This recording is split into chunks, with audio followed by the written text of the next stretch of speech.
what difficult choices still need to be made. The Fuel and Future Summit is co-powered by Kai Wires and Cables, Green Energy Partner, True Alt Bioenergy, Impact Partner, Adani Ports and Special Economic Zone Limited, Associate Partner, Levanto Green, and State Partner, the Government of Uttarakhand. Well, I want to begin with asking you a question. Every major economy is asking the same one, actually. What is the fastest, most affordable, and most secure pathway to cleaner mobility? India's answer, many experts in the field say, is unlikely to mirror anyone else's, because electric mobility is expanding rapidly across 2 to 3-wheelers as well. Hybrids are back in the conversation.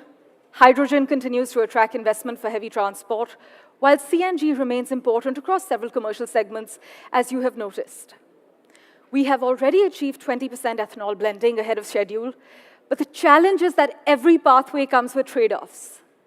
So instead of asking which fuel will win, should we really be asking which fuel works best for which use case? Well, that's exactly where we begin today's summit. Please welcome our distinguished panel for India's Fuel Stack to 2030, What Fuel Wins Where? I am now pleased to invite Deepak Balani, Director General, Indian Sugar and Bioenergy Manufacturers Association, Joshua Wycliffe, Director, Global Biofuels Alliance, Vikram Gaur, Founder and Editor, Motor Scribes, with my colleague, Siddharth Sharma.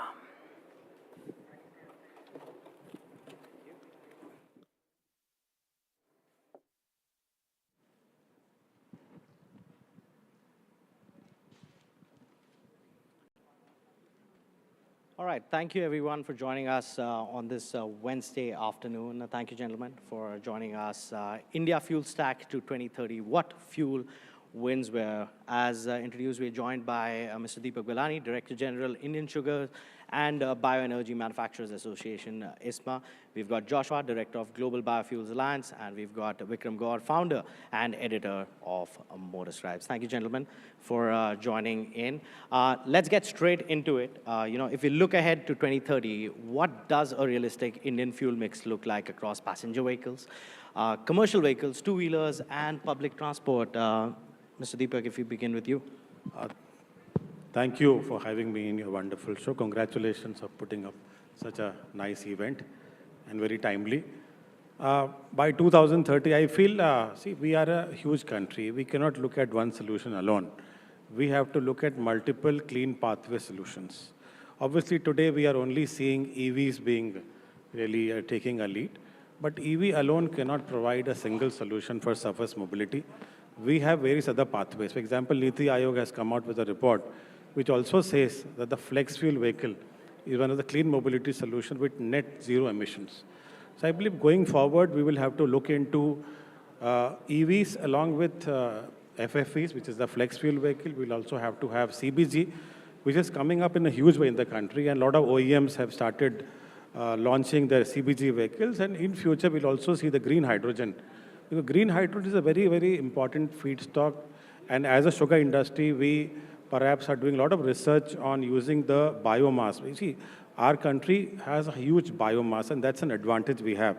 So can we not use our biomass to make our own fuel? As very rightly said by you and also the anchor, that we need to think on reducing our import dependence and how we can really do it.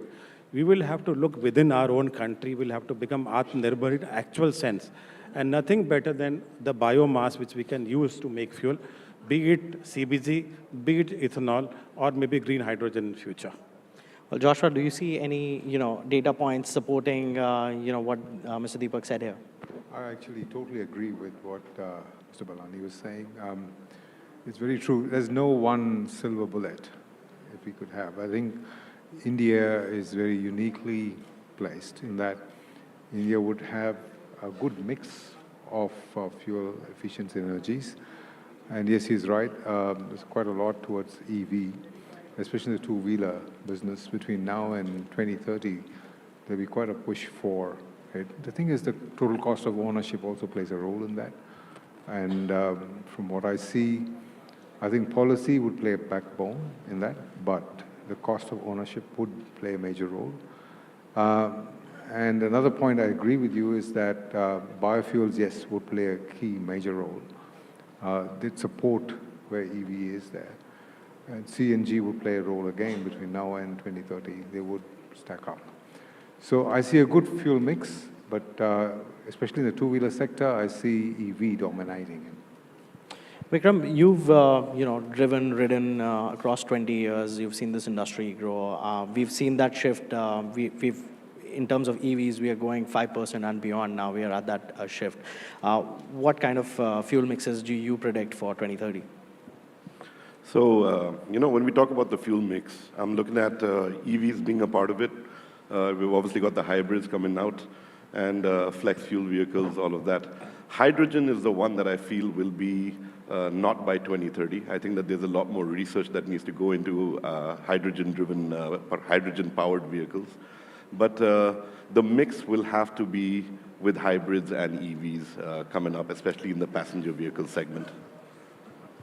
Okay, we've seen that, most of you agree that EVs are going to be like kind of dominant. But if we talk about, will EV adoption, be driven more by policy incentives or purely by economics over the next 5 years? Like, what's your take? Let's start with you, Joshua, this time. Yes, for you. Sorry. I think currently we are at a tipping point where I think it's between the policy and the economic push. You got the policy push, I'd rather, and say the economic pull.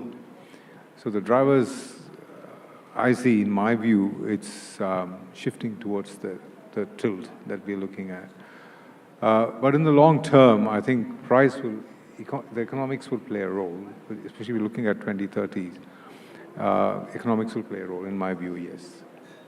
Mr. Deepak, do you agree with him on this? See, as far as the EV is concerned, I believe till date, EVs has been supported by extensive government support, both on the manufacturer side. For example, the manufacturers have realized or got incentives such as the CAFE norms, recognition of their credits, super credits in the CAFE norms, or be it on the GST norms, or be it basically on the incentives the government has provided, both in the taxes. So I believe similar kind of initiatives will have to be given to other clean pathways. So after giving so much of incentive to EV, today the status that in four-wheelers, we are only seeing 5% adoption, and in two-wheelers, it's only 10% adoption. So we don't see that incentives alone can play a major role in adoption of any pathway. It has to be supported by the infrastructure and the convenience of the consumer. I believe if perhaps EV is getting that kind of incentive, I believe the government also has to give supportive policies for a similar pathway. For example, flex fuel vehicles. Now, Maruti has launched a first flex fuel vehicle today. The cost of manufacturing of flex fuel is almost 75,000. That is, I'm talking about WagonR, 70,000 more than the normal ICE engine vehicle. So that really discourages the consumer. As a consumer, why should I buy a vehicle, a similar model, which is 75,000 expensive, especially in the price-sensitive market?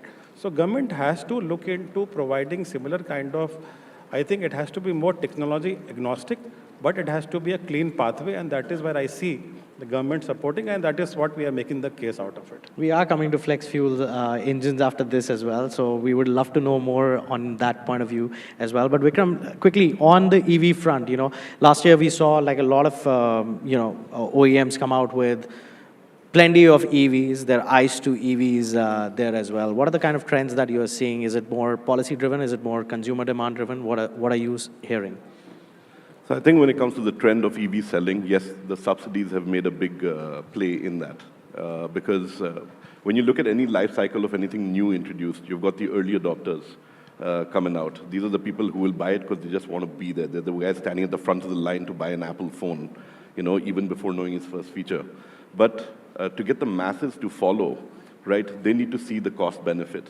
And I think that that's what the government provided by having, the subsidies in place and all of that. But it is a trickle at this stage. It's a very nascent stage in terms of EV sales when we look at absolute volumes. But now we're starting to see more and more people wanting to pick it up. I live in a village down south in Tamil Nadu, and the amount of two-wheeler EVs that I'm seeing now is picking up. So it's not just an urban phenomena. This is people finding the luxury of having something that they can charge at home and use conveniently. So I think we're now slowly nearing the tipping point. It's a little far away, but we're getting there. And we're going to see it more in the two-wheeler, last-mile mobility stage. Passenger vehicles, I think, still have a little bit of catching up to do. Now, if I may continue with you, how significant a role can, flex fuel vehicles and biofuel play in reducing India's oil dependency? Because everybody in India for the past 2 weeks has been talking about, how we are reducing that dependency on natural oil, crude oil out there, and we saved about like 1.5 crore there as well. So where do you see, these flex fuel vehicle and biofuels? See, it's simple economics. We mix in a certain percentage of ethanol. We don't need to use that much of regular fuel. So it's pure math. And I think it will help reduce the dependency on what we're importing. From the production side of things, I believe that India has enough production capacity, right? There is enough distilleries out there to make the ethanol that is required for the country at this stage. So feel free to correct me if I'm wrong. But that's what I believe is already in place. What is the challenge is the raw material. So right now it's very sugarcane based. But looking at other molasses, looking at the waste being converted into ethanol, that is where the challenge actually lies. Is maybe looking at even wheat or looking at corn or maize to also be a provider of flex. Let's ask Deepak Balani. He is the man right now to answer. Do you agree with Vikram over there? Yeah, so let me also give you some data for the benefit of the audience. See, E20, which we have achieved, is almost 1/5 of our petrol requirement. And we have saved almost 4.5 crore barrel imports and saved to the tune of 1.9 lakh crore import bill only by reducing the import of crude in view of the 20% ethanol. So that's a huge saving. That said, we have also given almost 1.6 lakh crore to the farmer, which is an additional income, and also the carbon emission reduction. So that is a huge achievement. Going forward, now that the flex has been introduced, and considering that ultimately what is a flex fuel vehicle? Flex fuel vehicle is a modified ICE engine capable of taking any blend from E0 to E100. That's a materially compliant vehicle to take even 100% ethanol. For example, Brazil is having flex fuel vehicle for almost last 25 years. And with their base blend of 27% and E100, they have been able to achieve an average blend of almost 54-55%. That means they are only importing less than almost 50% of their energy requirement. That's a huge saving for the country. We must also look into that direction. And very specifically on your question, by 2030, if we have an organic growth of flex fuel vehicle, so there are two scenarios. One is that it is a customer choice whether they want to buy a flex fuel vehicle. Then perhaps the increment is going to be very gradual because a lot of incentives will have to be given. Another option is like Brazil, that every ICE engine perhaps could be mandated to be a flex engine. That also gives the benefit to the consumer. They have a choice. They have a choice of using which fuel. Basically, they want to have a E20, which is a base blend, or a E85.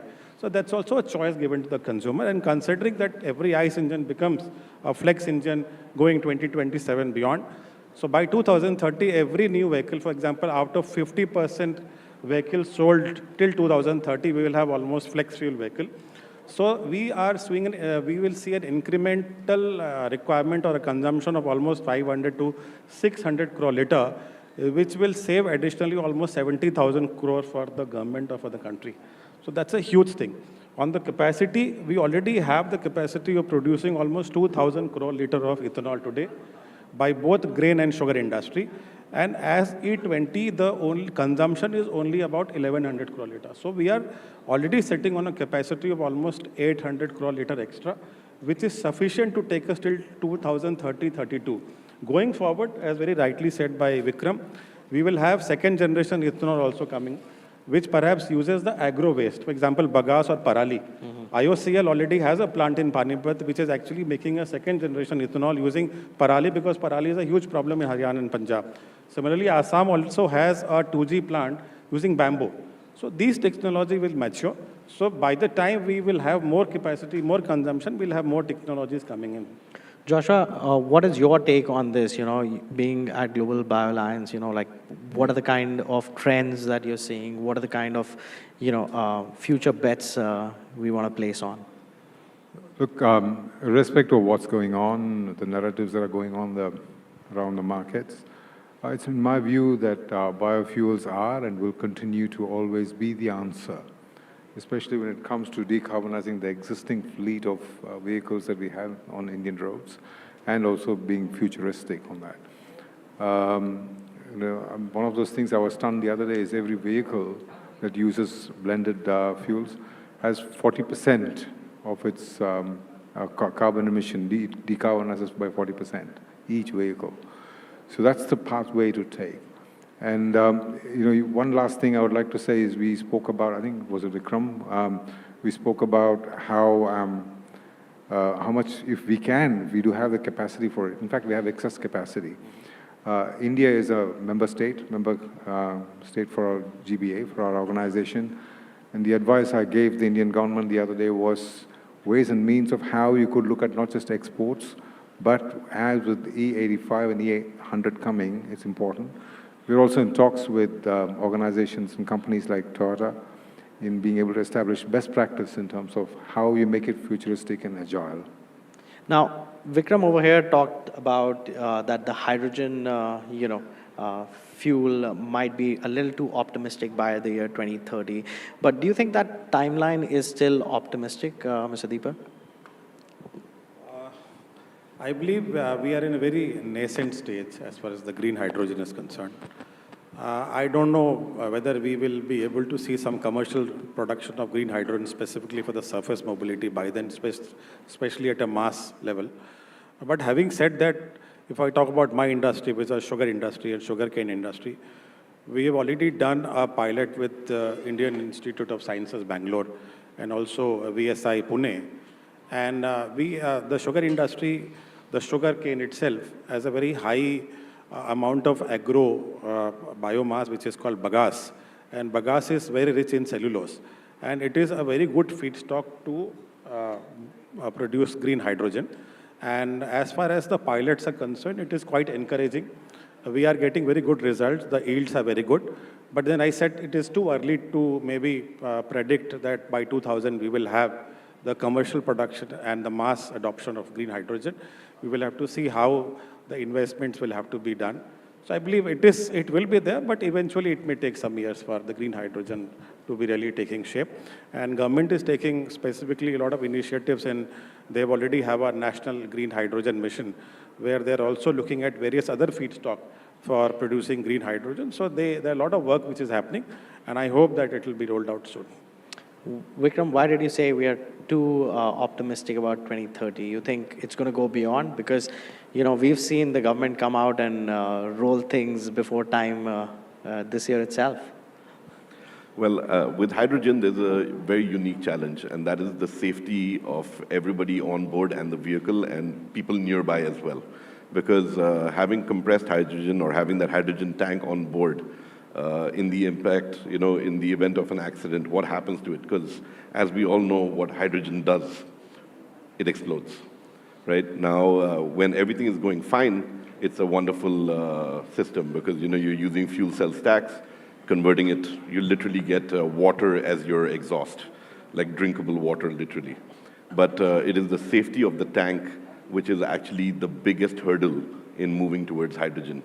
So, coming into the space over here, we've seen Cummins having, with the big trucks, they've tried hydrogen trucks there. BMW did an entire summit in Germany where they had hydrogen-powered BMW 7 Series over there. So we've seen it over and over again. Mercedes has been experimenting with this since the 90s. They had a Neckar project way back in 95. And they've all been trying this, but the hiccup and the only hurdle is how to make it safe. And I think that until they solve that, that's why I say that we're nowhere close to coming to that reality, which is why 2030 is too ambitious a timeline, whether anybody wants to push it early or not. It's not going to be like an ethanol rollout that came out a couple of years early. We'll come to ethanol rollout as well. But Joshua, quickly on hydrogen, do you think 2030 is too aggressive to see hydrogen here in India? Do you see 2030 being too aggressive a timeline for hydrogen? I think that would be a bit optimistic. Although we do see that the project is moving from paper to project. As you see, it is moving in the right direction. However, I think it's a bit more optimistic. The hard-to-abate areas like long-haul trucking, I see it moving a lot more. You'll see a lot more manifestation by 2030 into the hard-to-abate sectors. But generally, if you're looking at fuel cell cars, I'd be a bit more optimistic towards that. I don't see it happening much.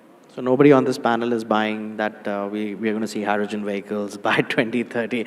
But talking about aggressively pushing, India has aggressively pushed E20. There's no doubt about that. Now, have consumer experienced the benefit that policymaker envisioned? That's like the burning question for the past 2 weeks. Let me start with you on this, Deepak. Good, a very good question, because we are seeing a lot of, suddenly E20 is in huge focus.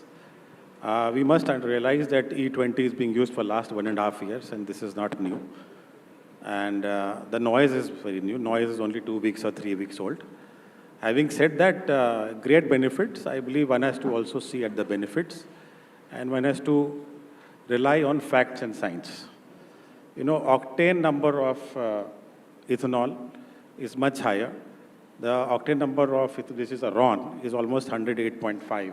While pure petrol is almost 85. More octane number means there is a better anti-knocking properties, there is better compression, the efficiency is better, the drivability is better. A few months back, government was actually providing a higher octane petrol at almost 4 to 5 rupees expensive. Now from 1st of April, government has mandated that any petrol which is dispensed will be RON 95, which is almost like compensating them for 4 to 5 rupees, which was anyway higher than that. Having said that, this has also contributed hugely in reduction of particulate matter. We know what happens to Delhi. In December, we all find a good reason to escape from Delhi, primarily because of the pollution.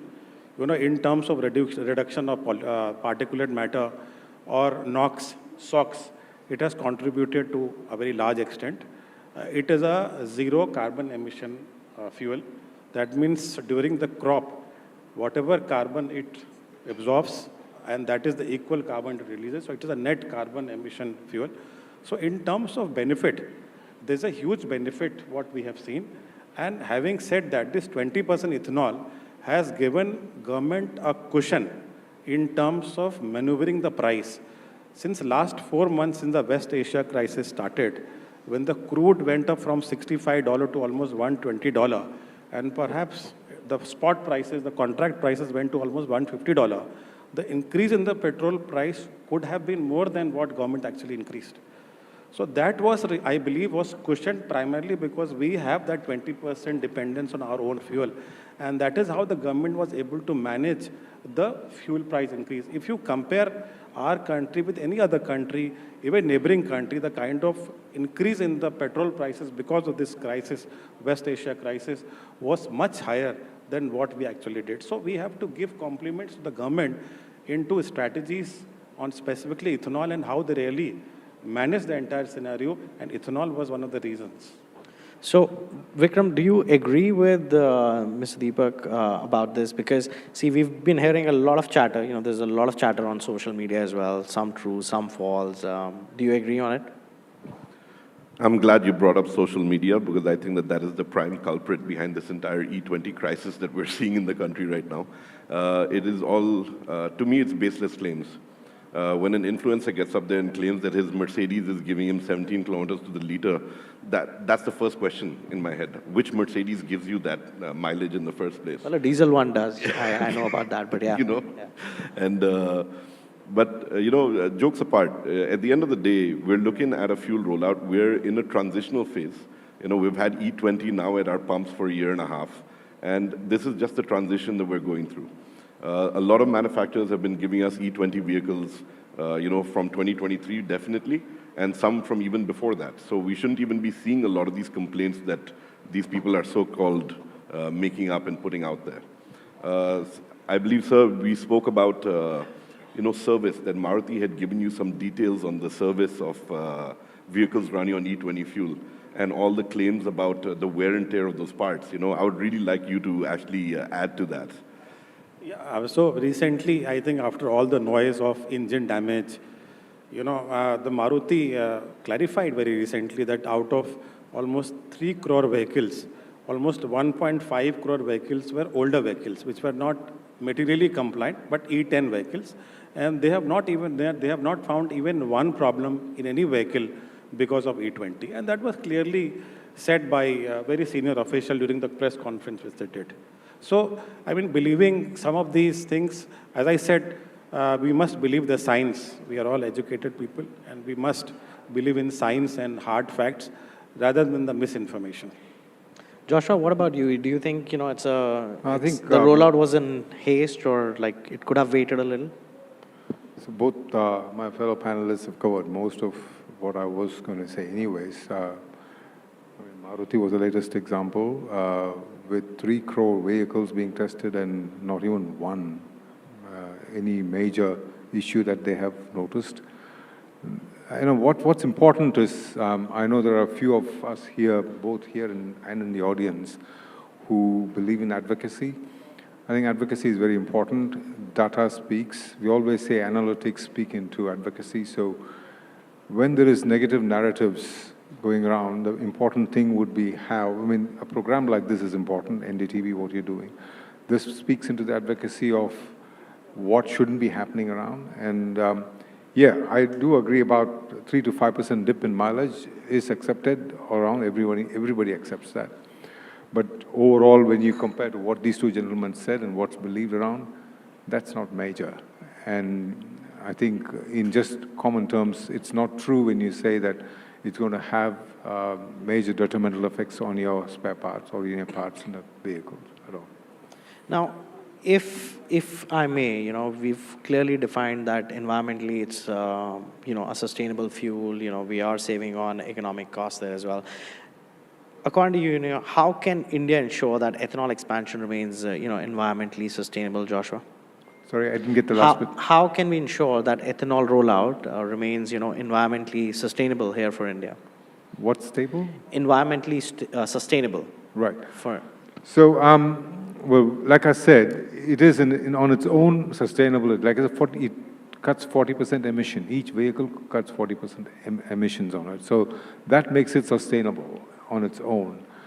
I think what needs to happen is that sustainability message needs to be taken across India. And I'm so glad and heartened to hear, actually, if a village down south can start, reaping the benefits. The environmental benefits, the sustainability aspect of these vehicles need to be carried out. And again, it goes back to advocacy, and I'm so delighted that NDTV is able to do that today. And sustainability, talking about how it benefits the farmers in terms of, getting into the 2G effect of it. The 2G, as we go forward, we'll be talking about it going forward. That adds to the sustainability of it. So there's this food versus fuel narrative that's going on.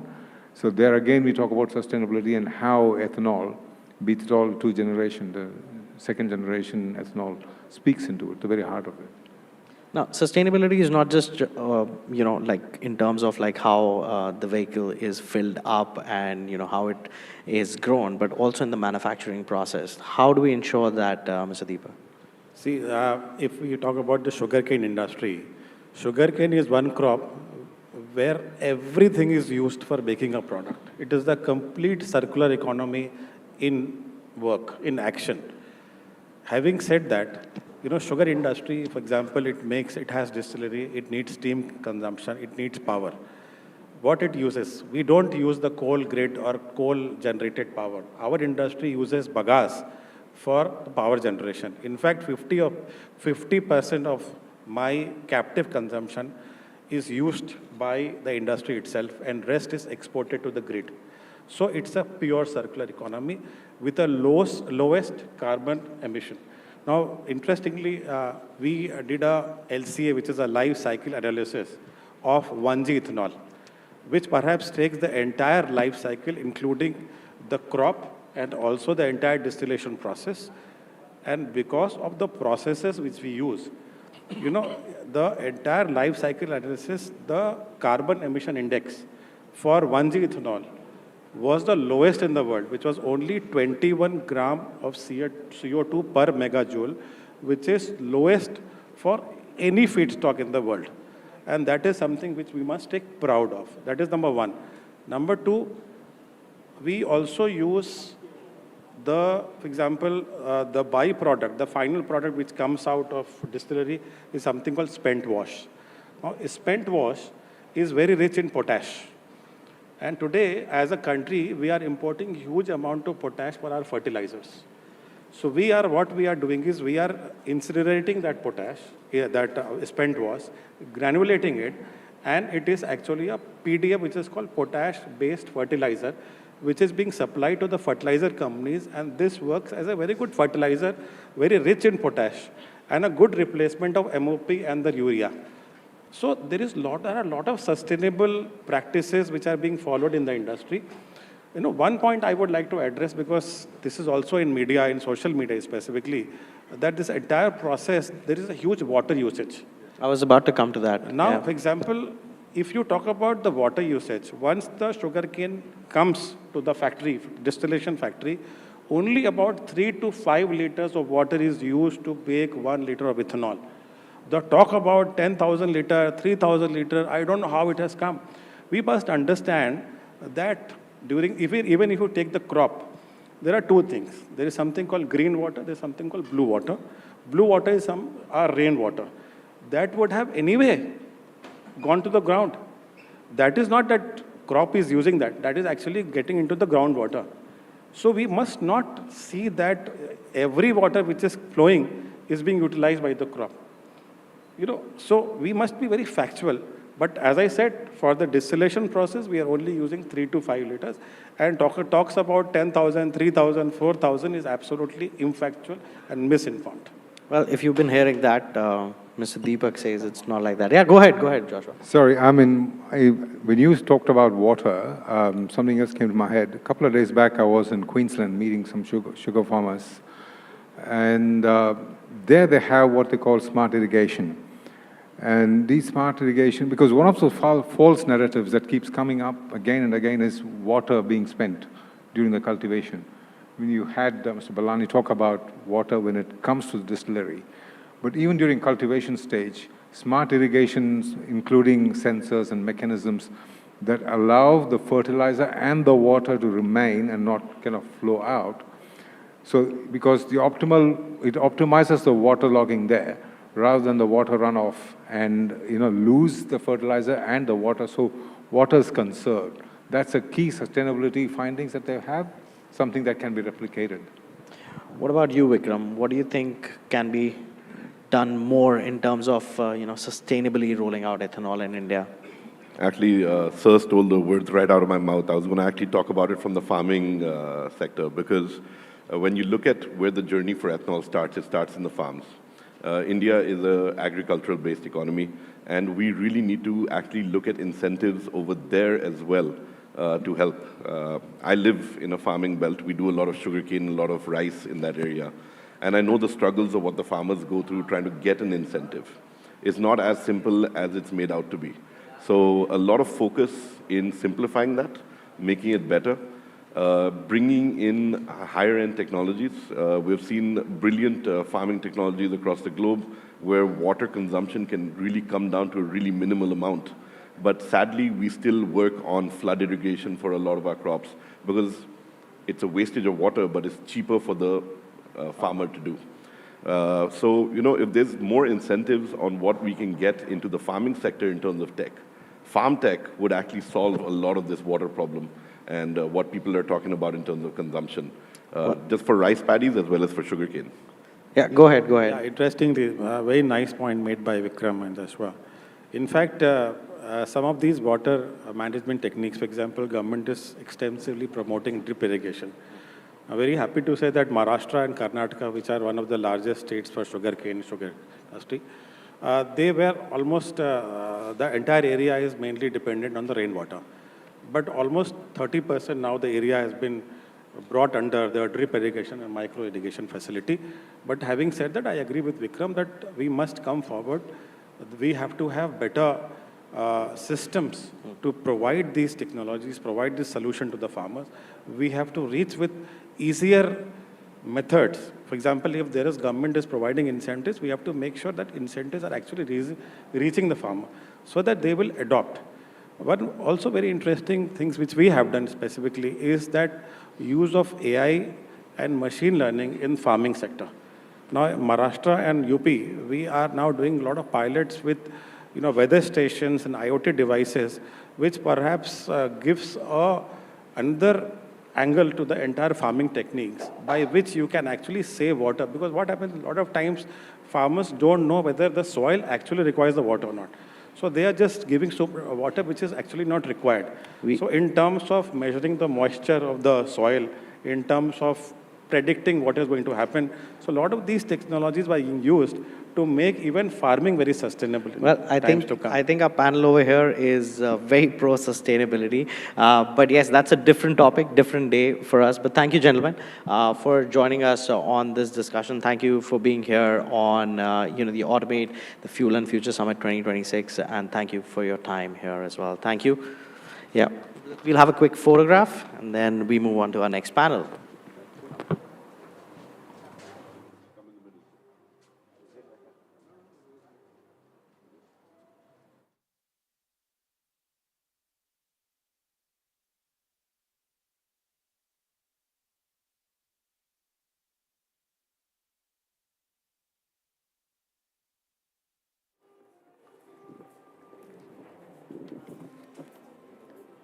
Thank you so much, gentlemen.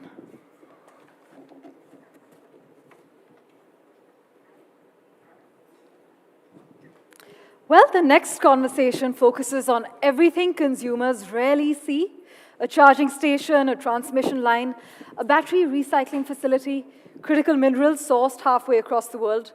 Because every electric vehicle ultimately depends on an invisible ecosystem working flawlessly behind it. But can India's grid keep pace with electrification? Can supply chains remain resilient in an increasingly uncertain geopolitical landscape?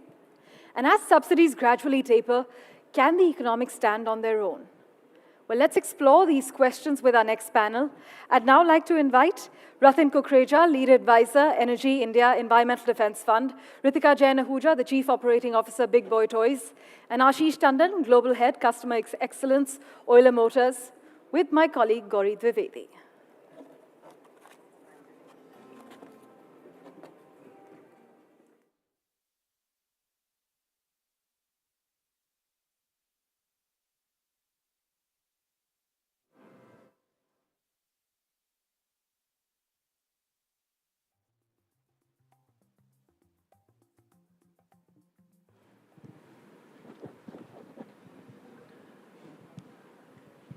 I think the most important context has been set now, which is about how do we really put the nuts and bolts with regard to EV space, put the entire aspiration behind the ecosystem. And I think that's the larger challenge. Do we have the ecosystem in place?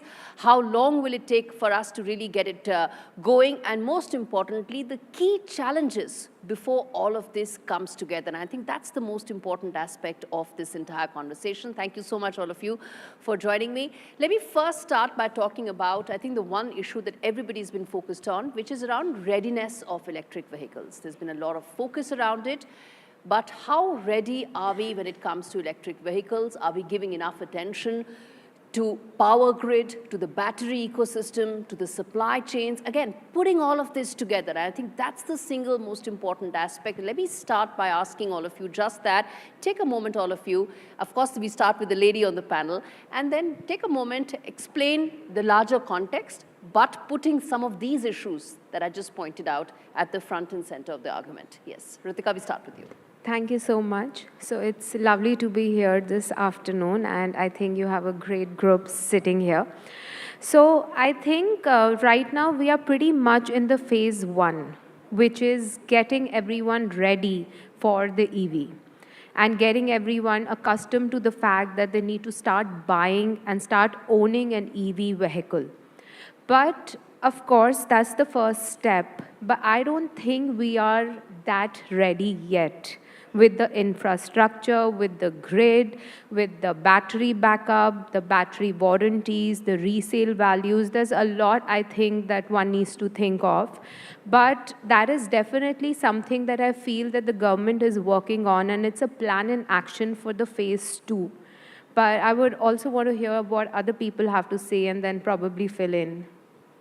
Ashish, you want to come in there? Because you, of course, have a perspective coming in from commercial vehicles point of view, also the scalability point of view. But walk us through some of these aspects that we just spoke about. Yeah, thank you. So I represent Euler Motors. It's a young startup company making commercial vehicle electric, three-wheeler and four-wheeler.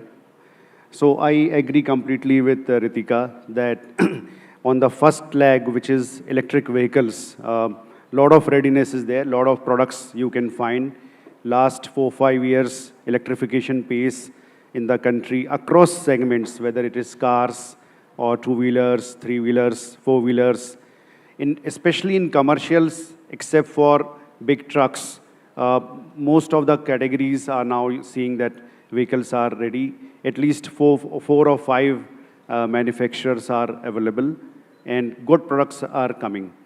The real challenge, I think government has worked mostly on creating the demand side incentives, whether you call it FAME or various tax waivers. However, as far as the grid is concerned, that still is red for us. Charging stations, that anxiety still continues in the minds of the consumers that if I buy EV, what happens? Where do I charge? So I think these are some of the challenges which are there in the minds of the customer before electrification really picks off very well. And really takes on the kind of scale that Indian market really needs to make that kind of a big difference, both in terms of an environmental aspect and, of course, in terms of daily lives and the habitual changes that we want to bring in. And we're going to focus on that as well and some of the other aspects of the supply chain. Ratan, let me then ask you, you've been writing a lot as well about what all are the kind of changes that we need to bring in. Help us understand the larger aspect that we are talking about, the nuts and bolts of putting the entire ecosystem behind the kind of aspiration that India has spoken about. Your thoughts? Yeah, first of all, a very good evening to all, and thank you, NDTV, for having me here. Getting into the question, I think so far a lot of emphasis and focus has been on increasing the vehicle count. That is, we need to increase the electric vehicle penetration. But setting up the entire ecosystem needs a lot more elements. So when I say a lot more elements, we're talking about the charging infra. Again, on charging infra also, we talk about so many chargers needs to be built in. But if someone looks at the charger utilization data, it's 10 to 15%. So 85% the chargers which have been installed, they're sitting idle. So we need to make sure that... Why is that so? Why is that so? Are there not enough vehicles? Yes. Or are they at places where they cannot be accessed? What's the issue? Yes, so we need to come and track different KPIs. One is the charger uptime. If we have installed the charger, we need to make sure that it is working correctly. Second, the charger has to be located at the correct location, right? That is also important. So there is something known as charger density also. So we need to make sure that we are not only tracking the number of chargers, we are tracking about the charger utilization, the charger density, we are talking about the charger uptime. So one is vehicle, second you move to charger, third you move to the distribution side, which again has not been taken care so far. When you say distribution, let's say there is a residential colony in Delhi. Say 5 years down the line, if everyone starts having EVs, while the grid will have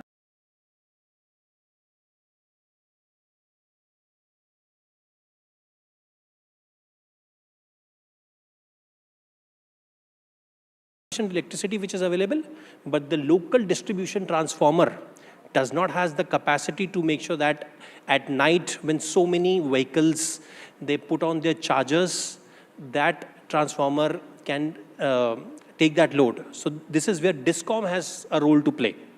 Then moving to, when I talk about that adequate vehicles, yes, the government is focusing a lot on the vehicles, putting schemes on subsidy, but the upstream side is also very important. It should not happen that we move from petrol, which is an import, to importing batteries or cells from China. And I think that's one thing that many Yes. have been saying, that Yes. should we then, make sure that we don't move from dependence on one particular kind of supply chain to dependence on another kind of supply chain. And this conversation is so important given the larger national discourse that is happening right now, not just with regard to ethanol, but with regard to whether or not India is ready to move beyond fossil fuel to really power its larger transportation network. And I think that's the most important aspect. And, let me ask you then about just this, which is the specifics of it. Unless we talk about the specifics, we really can't move ahead, which is about, battery recycling being another very important challenge. Who will really own end-of-life batteries, whether it's going to be the OEMs, whether it's going to be the recycler, whether it's going to be fleet operator, or does it all land up on the consumer's head only?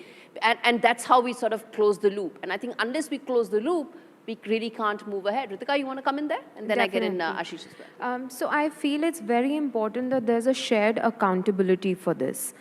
Right now, there's, of course, a lot of confusion because the consumers are put on a spot where they don't have a choice because of the policy, but to kind of switch to an EV vehicle.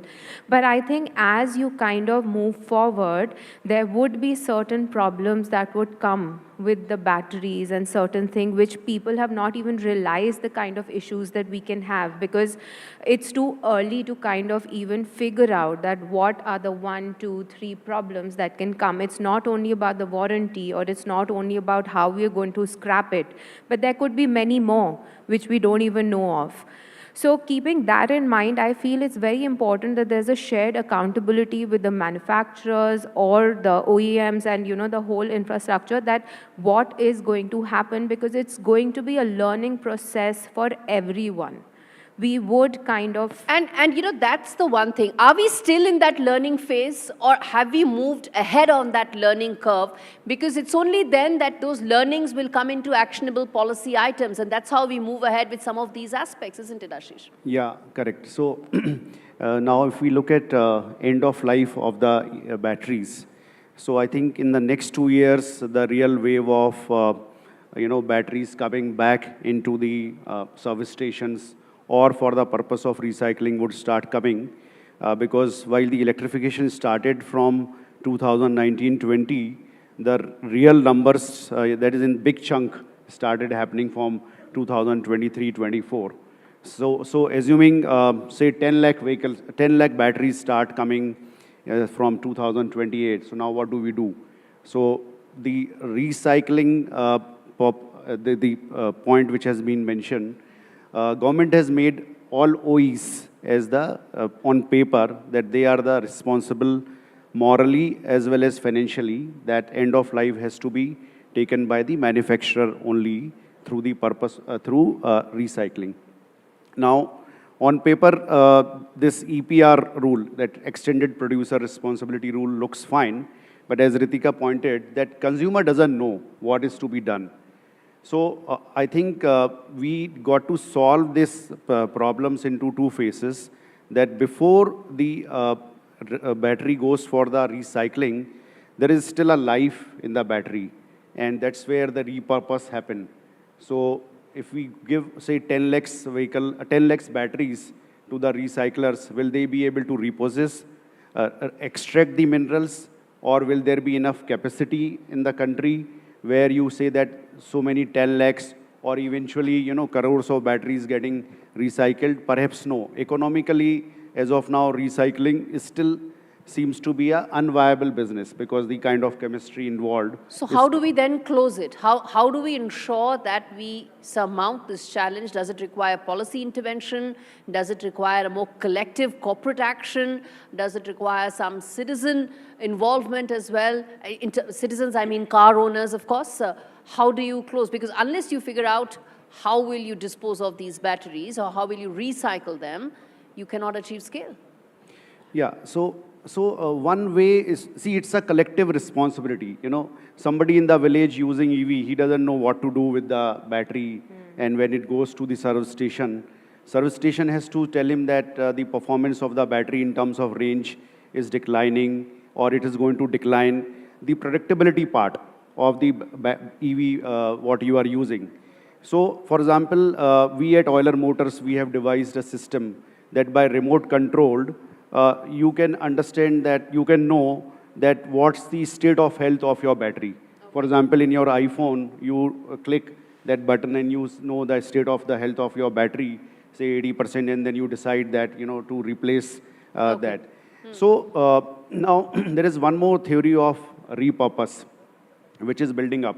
Now, I think in India, we can't go to recycling directly. The usage of electric vehicle, battery usage in the EVs is a high performing, high demanding.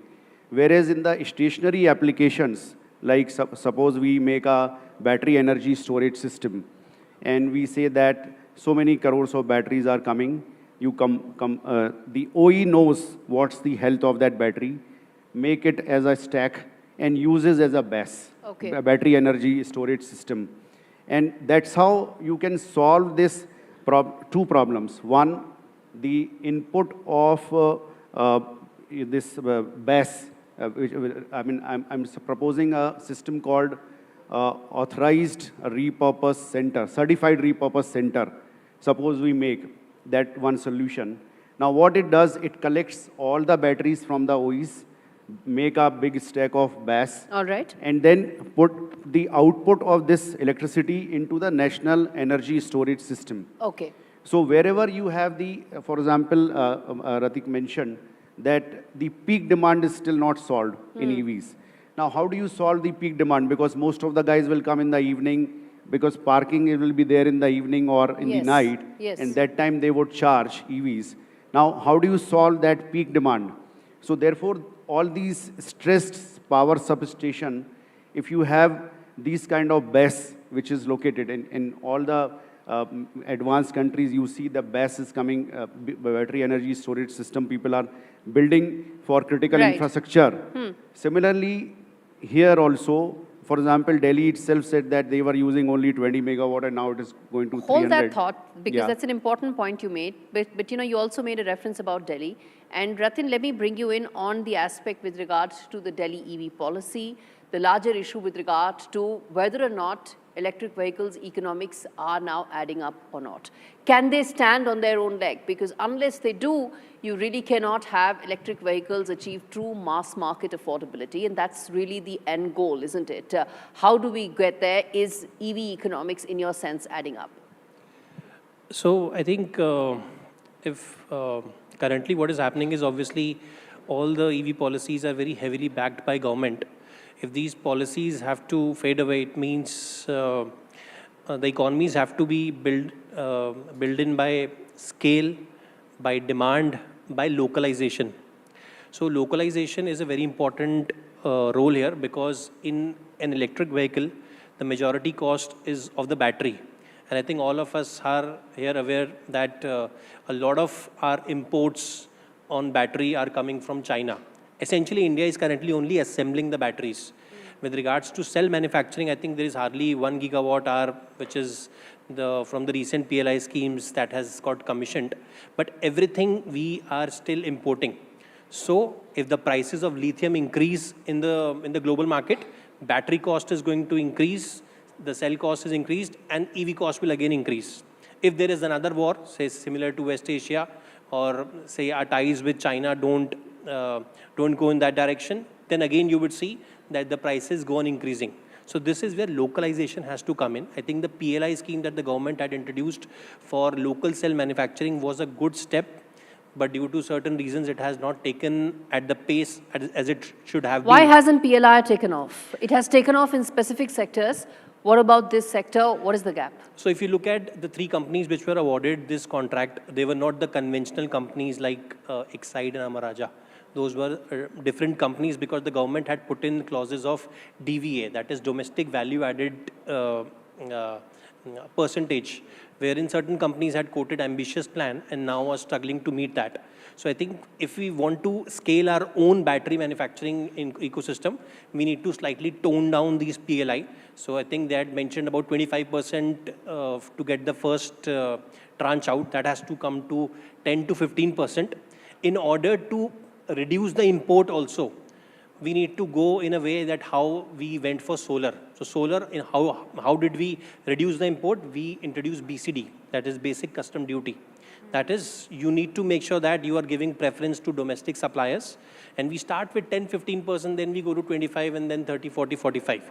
That's how it will go in phases. So you are saying that learnings from solar and India's solar experience is what we should be using here as well. Absolutely. Is it replicable? Yes, absolutely. It's perfectly replicable. It is a combination of PLI, that is the PLI for module manufacturing versus PLI for cell manufacturing in this case. Okay. There was something known as ALMM. I think some of you will be aware about this, the approved list of models and manufacturers. So this is a list which was given for the solar industry. So similar is the way that we have to go for battery. Battery recycling has a slighter advantage here because the oil that we burn, that we import, it goes away the next day. But battery stays till, say, 8 or 9 years. Okay. So that import dependency is in a way better because petrol we will have to import daily. But battery, okay, it's a one-time import. We are importing during the vehicle. And also it can be recycled. So it will stay with the economy for decades. So it is certainly better to move from petrol to electrify in these two arguments, that the battery is a one-time import. Secondly, through recycling, it stays in the economy for decades. Okay. But as I said, we need to build that battery supply chain, which is not currently there. Okay. Let's now look at a larger and a more big picture question, Ritika, which is around how do we really ensure that we have rapid electrification, even as we ensure that we have energy security, and we have a certain amount of resilience with regard to supply chain. These are, some would say, conflicting demands, but essentially that's what the policy needs to ensure. How do we get there? So I feel that answer was really well taken by him. But I think one point that all of us are not really talking about is that what is going to give confidence to the customer. We are talking about so many things that, you know, the grid and the electrification and the battery warranties. But I think as someone from the pre-owned industry, what I am really thinking about is what is the resale value of these cars. Are the customers today buying these cars? I think the confidence that is also going to come in is that what is the resale value? They're investing a certain amount of money today. Is it only for a certain limit? Is there a buyback that they're going to get on their cars? So I think this is a problem and this is a solution which I have been thinking from this industry in my mind. Because answers like this and questions like this. So what is the solution then? So see, people like us who are into the industry, where I feel that we are also simultaneously working on the fact that how are we going to work with these batteries? Are we going to import it ourselves? Because we have been importing parts of different cars for other people. Should we be also taking interest in the battery and the warranties and everything? What would be the buyback theory if somebody is buying an EV car today, but they want to sell it after 4 years? How the pricing and how is everything going to change for them? I think that is also something that is a very important part, which I feel is not being talked much. And I think that can really give a lot of confidence to the consumers once they know that... Is that an apprehension right now? And is that actually stopping people from making those purchases and shifting to EV? 100%. Because right now, I think in the last 1 year, I have seen about 40% increase of the demand of EV cars, and every person has come to us asking the similar question: what's the buyback? You know, is this a one-time thing for us? Because with all other cars, that was never an apprehension. But that is something people are genuinely thinking about. Is it just money done and dusted? You know, I see a lot of young people in the audience here, and I'm sure a lot of them would be going to be owners of fantastic cars that your company sells, and being that as a major consideration, addressing that, providing the confidence to owners, I think could really plug the gap. But is that enough, again, is an important aspect. Because, you know, when you talk about EV goals for India, there are two parallel tracks. One is the consumer aspect, the retail aspect, and second is the mass electrification, rapid transport that needs to run on EVs, because let's face it, that is where a bulk of our consumption is coming from, you know, when you talk about fossil fuels. And let's now also talk from the point of view of the customer. And this is a question I asked Kritika to you first and then to the others as well, which is that, you have an EV owner who plugs in their car every night, expecting that there will be power that will be available. By 2030, the next couple of years, can we then have that kind of a guarantee that tens of millions of EV users would be able to charge their vehicles without really pulling the grid down or straining it and ensuring? Because when you talk about confidence, there are two aspects. Resale of the vehicle is one aspect. Second, and probably the equally important aspect, is the confidence that you can go ahead, you, your neighbor, your friends, everybody can be using the grid simultaneously. That availability of power is, I think, equally important. It is very, very important, and I would say that I have kind of faced this issue myself, and I think it is something that we really need to work on. So I myself use an EV car, so I am a big fan of iX. I use that, and I put that small charging station in my house, thinking that it's going to be so easy for me to handle this. But honestly, one day I decided I'm going to go. It was a road trip, and it was a nightmare, because stopping at certain dhabas for charging my car. And Ratin made that reference in the beginning, right? Yeah. 85% are not used because most of them are at places which are not accessible. No, and then there are ones which you Google and you figure out, okay, these are the points, and then they're not working. What to do then? And I really feel like as of right now, we are definitely not ready. Did you manage to reach to your destination, first of all? How was the holiday then? I managed to reach, but coming back was a problem. So I feel that, there are, of course, a lot of things that we need to think with this new culture coming in.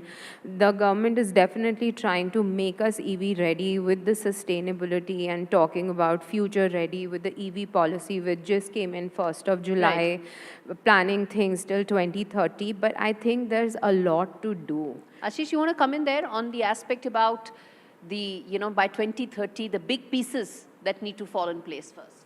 Yeah, so I think currently, say, 8 million EVs which are running on road, consuming 0.5% of the total electricity generated per day. And if 2030 you're talking about large numbers, then it would be maybe 6 to 7%. So it's going to be a 10-fold increase. So are we first prepared grid-wise? So I think government has to take that grid in their thing, and I'm sure renewables and the kind of solar or wind, these are increasing rapidly, and government has done a good job over there. My submission there would be that how do we make PLI schemes redirected, which are unutilized PLIs. You see that ACC PLI is hardly 2% used. So can that be used for the proposal which I made about that policymakers can think about this fund, which is of, say, 2,000 crores, 18,000 crores, sorry, can be used for creating the certified repurpose centers. Or in terms of technology-wise, I think the responsibility of OEs would be to first create high-performing products and solutions. So, for example, when the EV started, they were giving X range. Can it get doubled given the same thing? So then you have lower electricity consumption per kilometer. In the India में तो वो चलता है ना, कितना देती है, that thing, so unless the range increases the performance and therefore the electricity consumption overall reduces.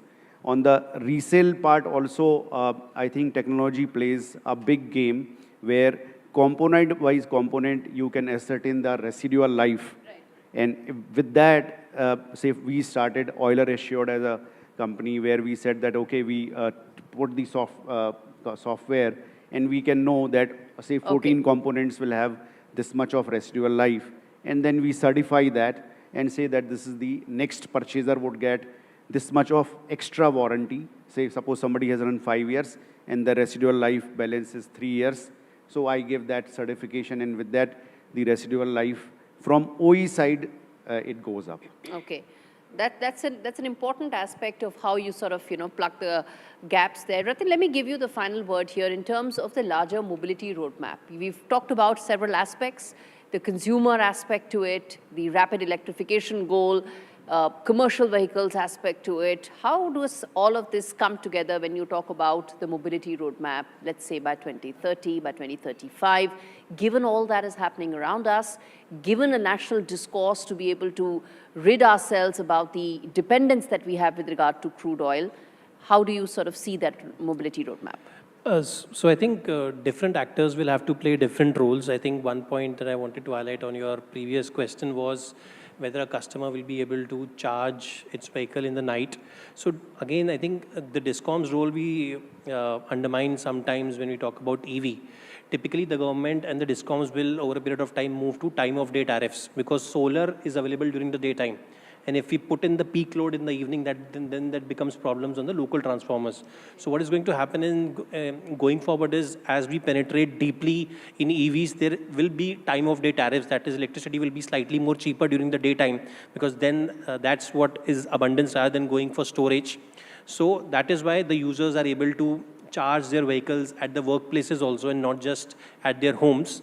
And in the evening, because of the transformer capacity, because of the peak load and all, this will typically be slightly more costly. So this is why whenever we are having an EV discussion, I think the DISCOM role is very important. Then coming to your question on how the overall roadmap should be looked at, and as I said, each actor will have to play its own role, but the single most important role going forward if the government has to remove the subsidy is the localization of the supply chain, which I mentioned about battery, because this is most difficult and it will take at least a decade even if we start now, because India does not have any refining capacity of lithium. The supply chain of battery, it starts from mining to refining to manufacturing cells and assembly. So we are only doing assembly. India does not have any lithium reserves, or I should say that we've recently found one in J&K, but we don't have any refining capacity on lithium. So we are going to always be dependent upon countries like China, Australia, which have lithium reserves or which are making manufacturing cells.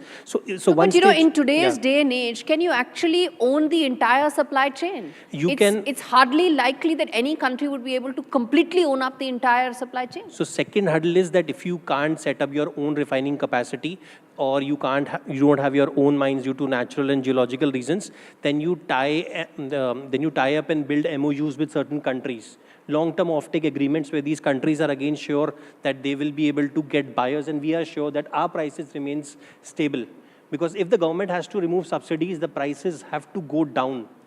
It cannot be, say, subjected to volatile or geopolitical reasons. So then long-term partnerships, plus the government has this national critical mineral mission, which was launched last year to make sure that we are able to build that refining capacity. So all of this is a part of that. If you're able to solve the battery part, the vehicle part, we have cracked a little. Charger, I don't think so. It is very difficult. It is more of putting it up on a strategy. And the distribution segment, which, as I said, it has to be a combination of managing the peak load through time of day tariffs.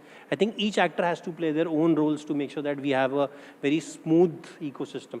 This is what I would say. Lots of moving parts to the entire mobility puzzle, but as they say, the time to actually be able to implement this is now.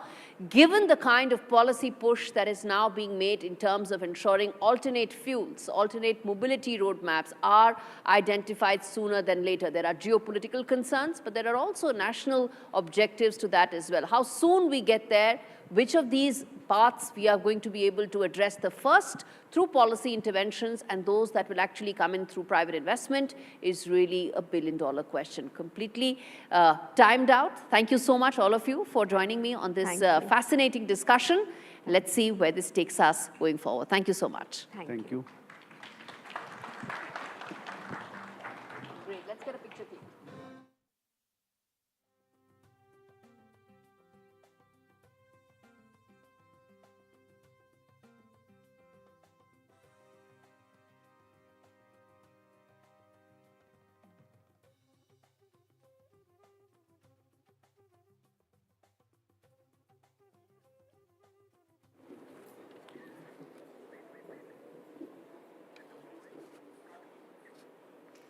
Well, innovation is often measured by products, while transformation, that's often measured by infrastructure.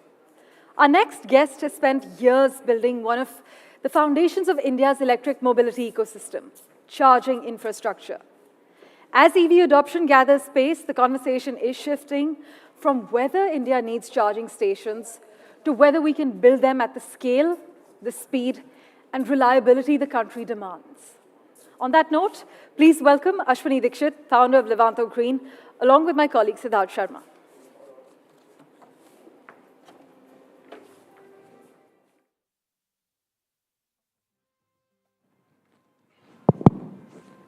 All right.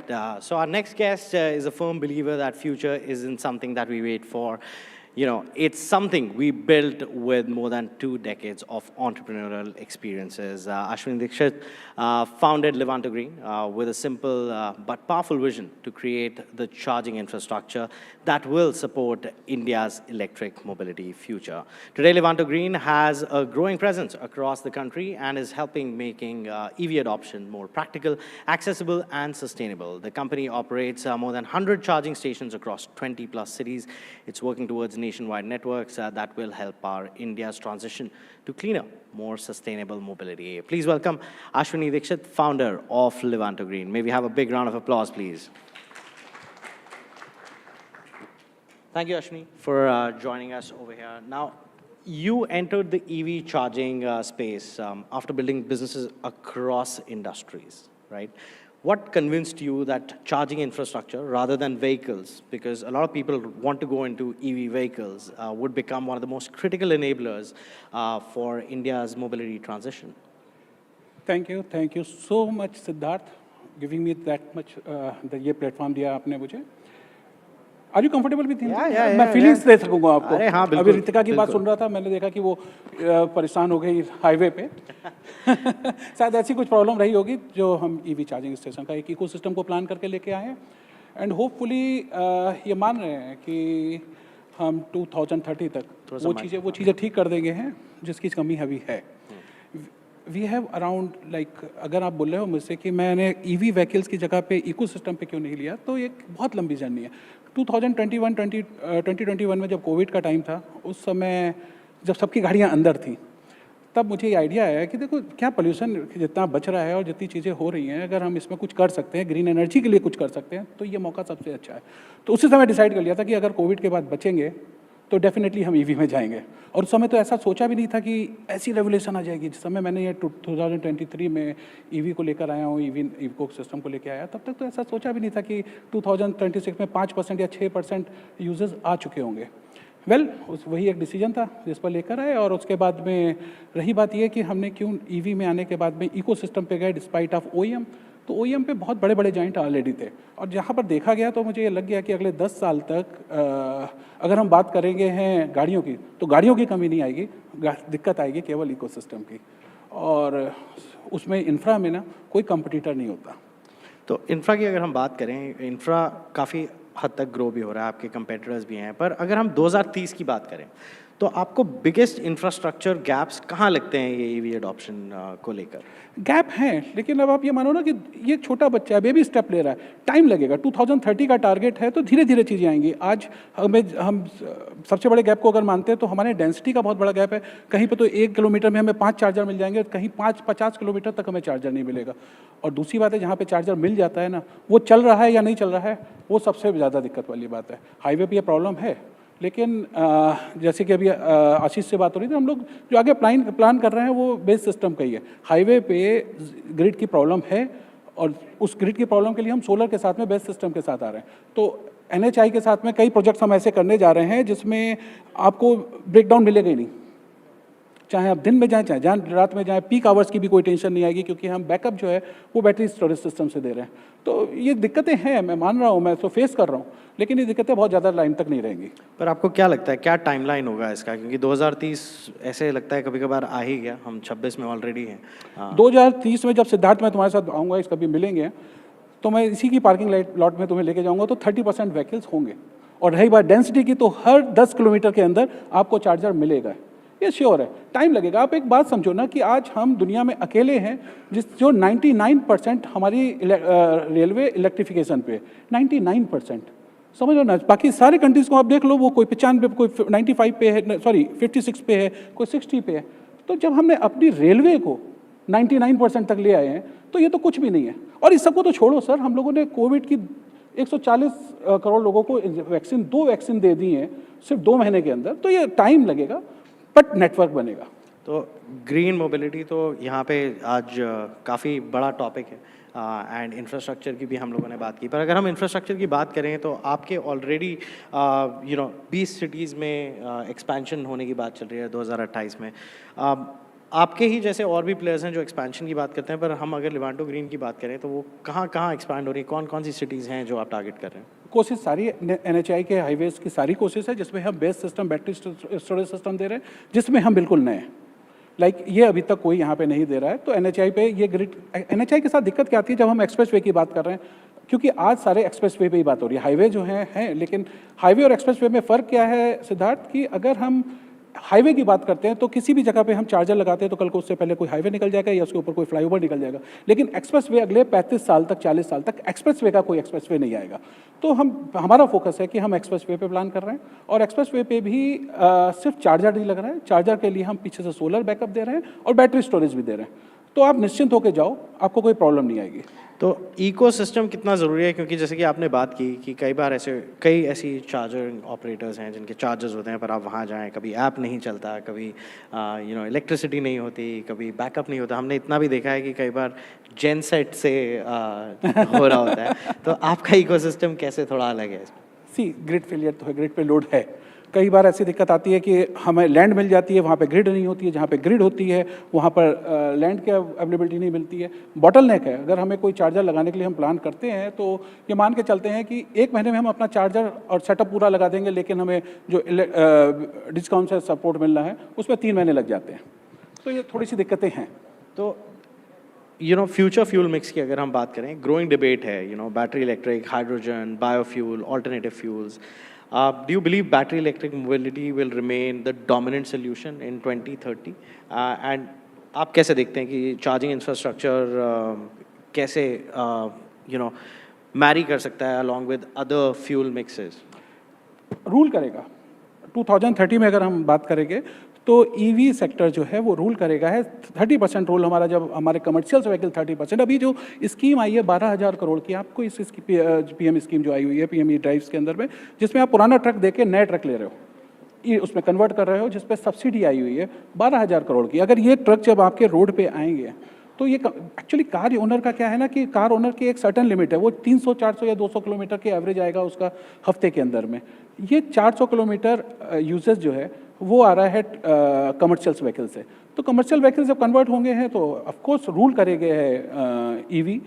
Secondary hydrogen होगा, hydrogen लेकिन बड़े truck के लिए आएगा, और flex fuel जो है वो आइस इंजन के लिए रहेगा। तो मेरे हिसाब से 2030 में डोमिनेट करेगा EV। डोमिनेट करने के लिए पाथवेज भी बना रही है सरकार। अभी जैसे दिल्ली EV पॉलिसी देखें, वो कैसे इफेक्ट करेगी ये पूरे इंफ्रास्ट्रक्चर स्पेस को? दिल्ली EV पॉलिसी है, हरियाणा की EV पॉलिसी है, इवन अब तो महाराष्ट्र में 2-3 पॉलिसी ऐसी आई हैं जो कि मुझे लगता है सबसे पहले हर जगह पे आ जानी चाहिए। जो रेजिडेंट हैं, हम लोग 40% तो फ्लैट में रह रहे हैं, तो फ्लैट ओनर्स के लिए मैं अभी दिल्ली के अंदर भी जो हादसा हुआ उसके बाद में बहुत दिक्कतें आई हैं सोसाइटी के अंदर, तो बिल्डर्स को 30% स्पेस देना पड़ेगा। अगर हम 30% की प्लानिंग करके चल रहे हैं कि 2030 में हमें 30% व्हीकल्स जो है वो EV का रखना है, तो पहले से प्लान करना पड़ेगा। आज जितनी भी बिल्डिंग्स बन रही है, जैसे महाराष्ट्र के अंदर जो बिल्डिंग बन रही है उसमें 30% का प्रोविजन दिया हुआ है। सेम ये हर स्टेट में देना होगा। सबसे पहले तो दिल्ली और NCR के अंदर आएगा। तो हमने इंफ्रास्ट्रक्चर की आपने बात की फ्यूचर में, बट जो ऑलरेडी एग्जिस्टिंग इतनी सोसाइटीज़ हैं, लोगों के घर हैं यहाँ पे, वो कैसे रेडी हो सकते हैं? आप क्या चाहेंगे कि सरकार करे या बिल्डर करे to make them ready for the EV revolution that's coming? Siddharth, ये हमारी दुखती रह गए। अगर सोसाइटी में बात करते हैं उसमें सरकार के हाथ में कुछ नहीं होता, होता है RW के हाथ में। और उसमें जो RW के हाथ में होता है ना, उसमें सबसे बड़ी प्रॉब्लम होती है कि एक डिसाइड करता है और दूसरा उसको कैंसिल कर देता है। तो वो प्रॉब्लम हम लोग फेस ज़रूर करते हैं, और इसमें सोसाइटी की गलती है, किसी RW की गलती नहीं है, किसी सरकार की गलती नहीं है, वो कुछ नहीं कर सकती। हम लोग चाहते हैं कि हम सोसाइटी के अंदर चार्जर लगाएं ताकि ये प्रॉब्लम ना रहे, लेकिन 2 साल बाद RW बदलती है और प्रॉब्लम आ जाती है, तो इसको हम सरकार को ब्लेम नहीं कर सकते इस पॉलिसी को। तो अवेयरनेस लैक करती है आपको लगता है, या फिर एक तरीके से it's very localised issue right now? सरकार को भी एक कदम उठाना चाहिए कि ये स्टैंडर्ड है, चाहे RWA चेंज हो या ना हो। वो सर ये इस केस में सरकार क्या कर सकती है? ये तो एक प्रॉब्लम है जिसको मैं तो हर अपने इंटरव्यू में बोलता हूँ कि जितनी जल्दी सोसाइटी के अंदर चार्जर लग पाएगा उतनी जल्दी ग्रोथ आएगी एक जो पर्सनल कार ओनर है। बाकी हाईवेज़ के लिए तो हम कमर्शियल्स के लिए तो काम कर ही रहे हैं। मेरा तो ये सारी कंपनीज में नाम नहीं लूँगा, उनसे यही है कि आप अपनी गाड़ियाँ बनाओ, उसके लिए आपको जहाँ भी इंफ्रा की ज़रूरत है विल प्रोवाइड यू। अगर हम लिवांटो ग्रीन की बात करें, आपने हमेशा बात की है एक इम्पैक्ट क्रिएशन की भी। अगर हम लिवांटो ग्रीन की बात करें यहाँ पे, तो किस तरीके की लेगेसी देख रहे हैं आप अपनी कंपनी को लेके in the next 5 years to a decade? Legacy की अगर हम बात करते हैं तो हमने 2021 में प्लान कर लिया था कि हम 2030 तक यहाँ जाएंगे, जबकि उस समय ईवी के लिए में शायद 2% की ईवी थी और एक टाटा के पास एक गाड़ी थी 30 किलोवाट की। मैंने तब प्लान किया था कि हम क्लीन एनर्जी और ग्रीन एनर्जी पे काम करेंगे, तो लिवांतो उस पर काम करता चला आ रहा है और ये मान के चल रहे हैं कि हम 2030 तक 5000 चार्जर पब्लिक चार्जर लगा देंगे। एंड ओईएम के लिए तो हम सेटअप बनाते हैं, वो तो बनाकर देते ही रहेंगे। तो मतलब लेगेसी तो चार्जेस की आपने बात की, बट ओवरऑल बिग पिक्चर में आप कभी सोचेंगे कि मूव बियॉन्ड इंफ्रास्ट्रक्चर करने की? इंफ्रा ही तैयार कर रहे हैं और आगे भी लिवांतो ग्रीन ईवी के लिए इंफ्रा तैयार करता रहेगा। Core and core focus is the infra, core focus आपका इंफ्रा। ऐसा ही सेड ना कि हम जब ओईएम में प्लान कर रहे थे अपना कि हम इंपोर्ट करें, कि हम असेंबल करें या हम खुद बनाएं ओईएम में, और उसके बाद मुझे लगा कि ओईएम के लिए में तो मेरे पास शायद सर्टन लिमिटेशन रहेगी। अगर हम बात करते हैं सीपीओ की और चार्जर नेटवर्क तैयार करते हैं तो इसमें हमारे जैसे 5, 10, 50, 100, 1000 प्लेयर्स भी आते हैं, तो कंपटीशन होता है, कोई दिक्कत नहीं आएगी क्योंकि कश्मीर से कन्याकुमारी तक का इंफ्रा तैयार करना है। Siddharth, infrastructure definitely pain point है इंडिया में in terms of E adoption. थोड़ा सी हिचक भी होती है कंज्यूमर को लेने में। पर मेरा आखिरी सवाल आपके लिए ये है कि अगर हम next fuel and future summit में मिलें 2030 में, क्या माइलस्टोन्स रखेंगे इंडिया के लिए, क्या माइलस्टोन रखेंगे इंडिया के ईवी इंफ्रास्ट्रक्चर्स के लिए जो सक्सीड करेंगे आपके हिसाब से? सबसे पहले तो ऑयल डिपेंडेंसी हमारी 40 से 50% कम हो जाएगी, जिसको लेकर गडकरी जी हर स्टेज पे हर बात पे बोलते हैं। और जो मोदी जी का टारगेट है 2030 तक 30% कमर्शियल व्हीकल और 30% पर्सनल व्हीकल, ये हो चुका होगा और 10 किलोमीटर के अंदर में आपको एक चार्जर मिलेगा। और हाईवे पे अगर आप जाओगे हो तो चार्जर मिलेगा भी और चलता हुआ भी मिलेगा, जैसा नेक्स्ट टाइम रितिका को प्रॉब्लम नहीं आएगी। मैं बार बार वही सुन रहा था। चलता हुआ चार्जर सबका पेन पॉइंट है, हम सब कभी ना कभी अटके हैं उसके साथ। Thank you so much for joining us on the fuel and future summit over here. Thank you so much gentleman, let's get a quick photo. Thank you so much.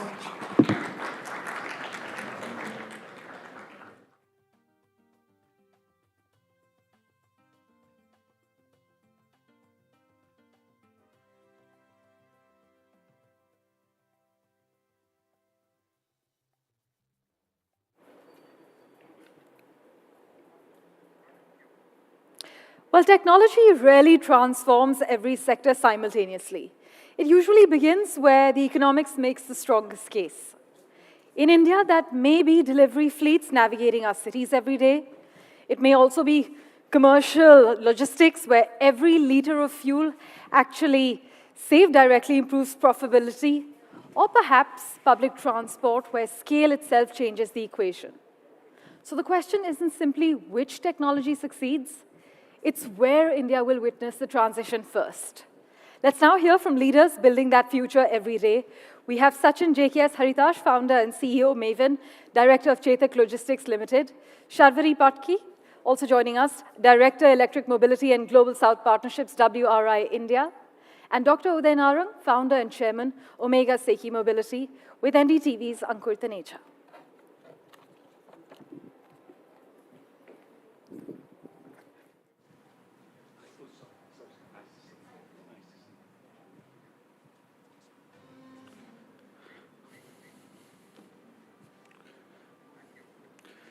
Thank you, Parameshwar, and thank you all for joining us here at the first edition of NDTV Automate Fuel and Future Summit. So let's get straight to it and which segment will move first and which will take a little longer when we talk about the commercial vehicles.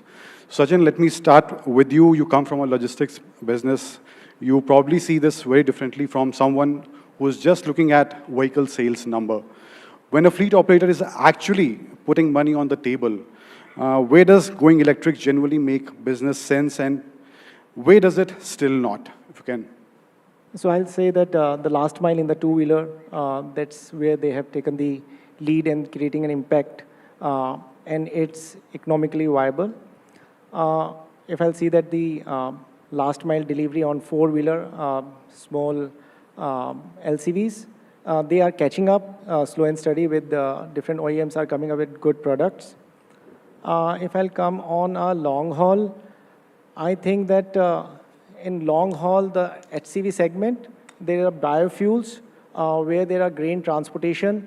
Biofuel, there are many small truck owners, they would like to buy for the biofuel trucks because the fuel is available near to their hometown and they can make the economics viable.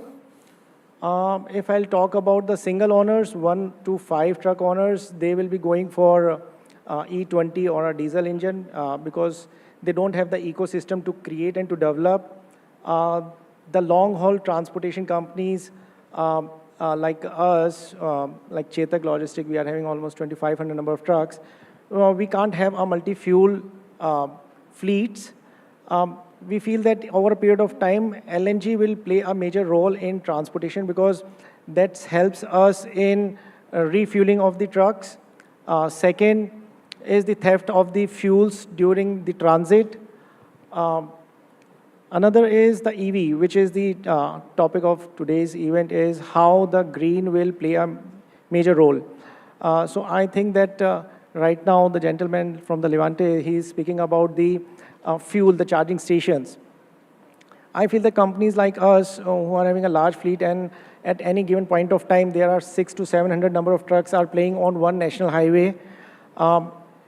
We were in talk with the OEMs and we suggested that how come we can create a pilot run and a proof of concept where in the long haul, the EVs will make an impact and can be a success business model.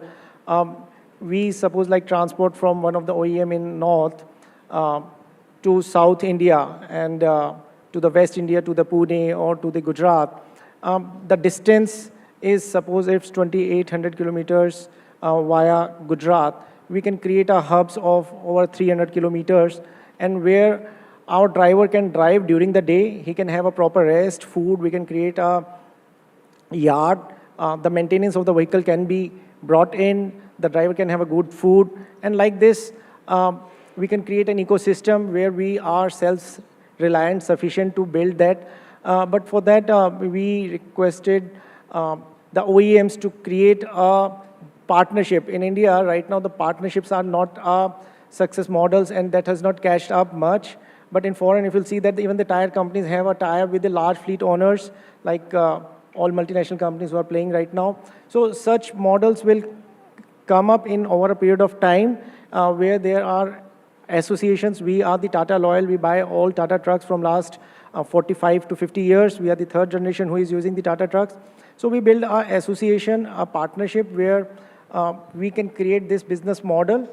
And over a period of time, when it's successful, so other OEM, other logistic players who are big, they can also create such ecosystem and can leverage the existing ecosystems of the OEMs and can make a greener and a better India in the logistics space. So I feel that in due course of time, multi-fuel will play a role in their respective zones and the respective sectors, and all fuels will be playing a major role in creating a $5 trillion economy, which will move only on the logistics. Yeah, that's it. Thank you. Sharvari, we hear a lot about electrifying everything. But realistically, we can't transform every vehicle and every segment overnight. So if you had to pick one segment where India should put its maximum effort right now, which one would it be and why? Interesting question. And probably the answer lies in numbers. I'll just lay down numbers. If we have 100 vehicles on the road, just 5 are commercial vehicles. If you talk about road transport emission, these 5% contribute to 34% of emission. So very clear, disproportionate emission benefit can be ripped. Let's now go towards the energy security aspect. If we are importing 100 liters, around 50 liters of the fossil fuel is consumed by these guzzlers. When I talk about its commercial vehicle. So in terms of energy security, it's very clear, again, disproportionate benefit. The third aspect, I'll bring to logistic efficiency. We have been hearing that the logistic cost of India is pretty high, even compared to some of the Southeast Asian nations. I'll pick up one example. If a truck runs more than 9,000 to 10,000 kilometers per month, then the mass changes. We know some pilot which is happening between Maharashtra and Madhya Pradesh, where electric truck, and I'm not talking about the smaller one, I'm talking about the big 55-tonner, 40-feet tractor trailer, their operations cost is less than ICE operations cost. So if I have to fit a trifecta of energy security, emission reduction, and logistic efficiency, logistic cost reduction, then if one vehicle segment we have to pick up which fits amazing into that trifecta, that is commercial vehicle. Now within commercial vehicle, India has a very wide feet. We have three-wheeler, which is sub 1 ton, which is the chota commercial auto rickshaw what we see in the corner of the shops. 255-tonner, the big truck which come out of port. Sub 1 ton to 55, if that's the bandwidth we are talking about, you're absolutely right, we can't solve all problem one fine morning. Then we have to, again, the answer lies in maths. We have to pick up those use cases, one, which are predictable. Because right now, I think I don't need to talk about charging infrastructure. It has been spoken at length in the multiple panels. So we need business cases which are predictable in nature so that either you create a depot charging infrastructure for them to begin with, or you create your business case using some of the public charging infrastructure, which is a dependable one. Second, what is the possible asset utilization? When I say asset utilization, is my vehicle running enough? And again, maths are very simple. For 55-tonner heavy duty, you run more than 1 lakh kilometers per year, you don't need anything. And I think Uday will speak at length about, how we don't need subsidy. We'll come to that. So he will, and I have been talking to him for 4 years, and he have been probably the first OEM saying that what we need is support and the collaboration and not actually the money. So we need to have the very clear path. 55-tonner is that cement, steel industry, the heavy area where the routes are predictable, asset utilization can be managed. Those can be the front runner in the heavy duty. On this side of the spectrum, which is the last mile, it's a very clear win again. They run in an urban scenario, charging infrastructure can be predicted, and if time allows, I'll bring a interesting aspect of how the power sector and the transport sector need to talk to each other, because we have spoken at length about battery storage. Consider all these electric vehicles which are moving are in a way mobile battery storages. So we'll go to that if our time allows. My next question is to Dr. Narang only. So Dr. Narang, electric three-wheelers ने India में काफ़ी तेज़ी से growth की है और अब ये लगभग हर जगह दिखाई देते हैं. रोज़ पे हम देखते हैं काफ़ी इलेक्ट्रिक थ्री व्हीलर्स देखने को मिलते हैं. इलेक्ट्रिक की इक्वेशन मुश्किल होती है, ऐसा क्यों है? लास्ट माइल इतनी तेज़ी से आगे क्यों बढ़ा है, जबकि बड़े जो कमर्शियल व्हीकल्स हैं वहाँ पे अभी भी हमें चैलेंजेस देखने को मिलते हैं, वो कैचअप क्यों नहीं कर पा रहे हैं? What are your thoughts on that? Well, first of all, great to be here and great to see NDTV also taking the lead. Green energy और सस्टेनेबिलिटी में जो काम कर रहे हैं हम लोग, तो हमें तो 10 साल हो गए. अभी एक नया ट्रेंड आ गया है. अभी सारे इंडिया में एक चलता है कि जो वो हरियाणा में जो हमारा जैवलिन थ्रोअर है उसको जब तक उसने गोल्ड मेडल नहीं जीता था तो कोई पहचानते नहीं, लेकिन अब तो सभी उसको पहचानते हैं. तो मेन पॉइंट ये है कि 3 व्हीलर, 2 व्हीलर, 1 टन ट्रक, जो ये सारे व्हीकल्स हैं, ये तेज़ी से इंडिया में the total cost ownership model. सबसे इम्पोर्टेंट बात इंडिया में, देखिए हम जब ये जर्नी स्टार्ट करी थी, हम स्विट्जरलैंड में रहते थे, हम वापस आए, हमने सोचा हम इंडिया को बदलेंगे, लेकिन उस टाइम कोई किसी को इन्वायरमेंट की बातें तो होती हैं, मैं बहुत डायरेक्ट बोलता हूँ, तो so please don't take it the wrong way, nobody cares about the environment.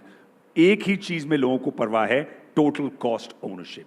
अगर टोटल कॉस्ट ओनरशिप मॉडल चलता है तो हमारे देश में 2 wheeler, 3 wheeler, 4 wheelers, the 55 tonners में इसलिए नहीं आया because economic sense नहीं बना. I'm great, you're asking me to speak in Hindi, so it's fantastic. But what I wanted to say is the 3-wheeler model and the 2-wheeler model, total cost ownership model करता है. In my view, सारे vehicle आगे. And the markets are, I come from the financial markets futuristic हैं. अगर आप देखिए, मेरे view में इस country में 2 और 3 wheelers और even 1-ton trucks जो टाटा एस के इक्विवेलेंट है, और सबसे बड़ा ग्रुप वही है जो ट्रक्स में है, ठीक है.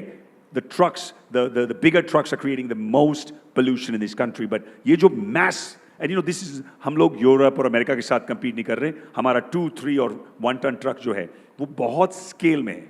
And I think today I am really आज 10 साल हो गए मुझे इस जर्नी में, and I have seen a lot of ups and downs, but we are today here, जहां आप देखेंगे कि सारे vehicles उनके इलेक्ट्रिक होने चाहिए. The growth rate is there. 3-wheeler electric is already 50%.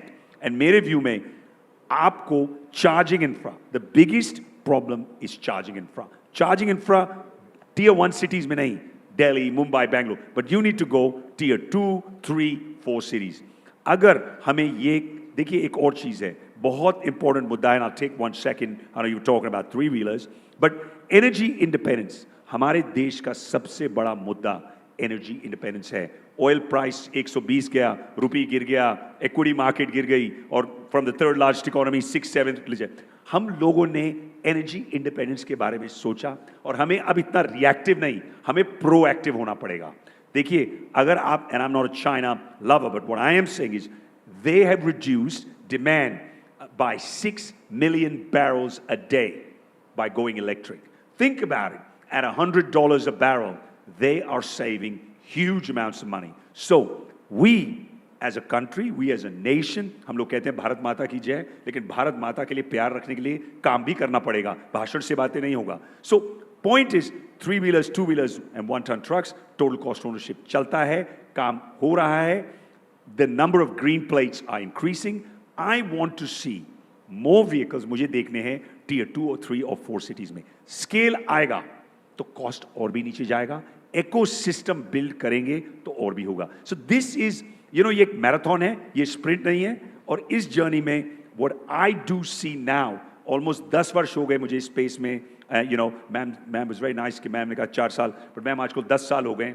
And I think today the time has come where people know, the market knows, and सबसे बड़ा, consumer knows that EV works.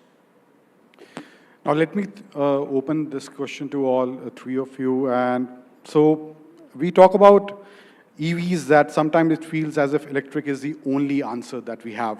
But is it? Can electric really work everywhere, from a delivery 3-wheeler doing short city runs to truck traveling hundreds of kilometers every day? Or do we need to accept that different jobs will need different fuels? Sachin, if we can start with you.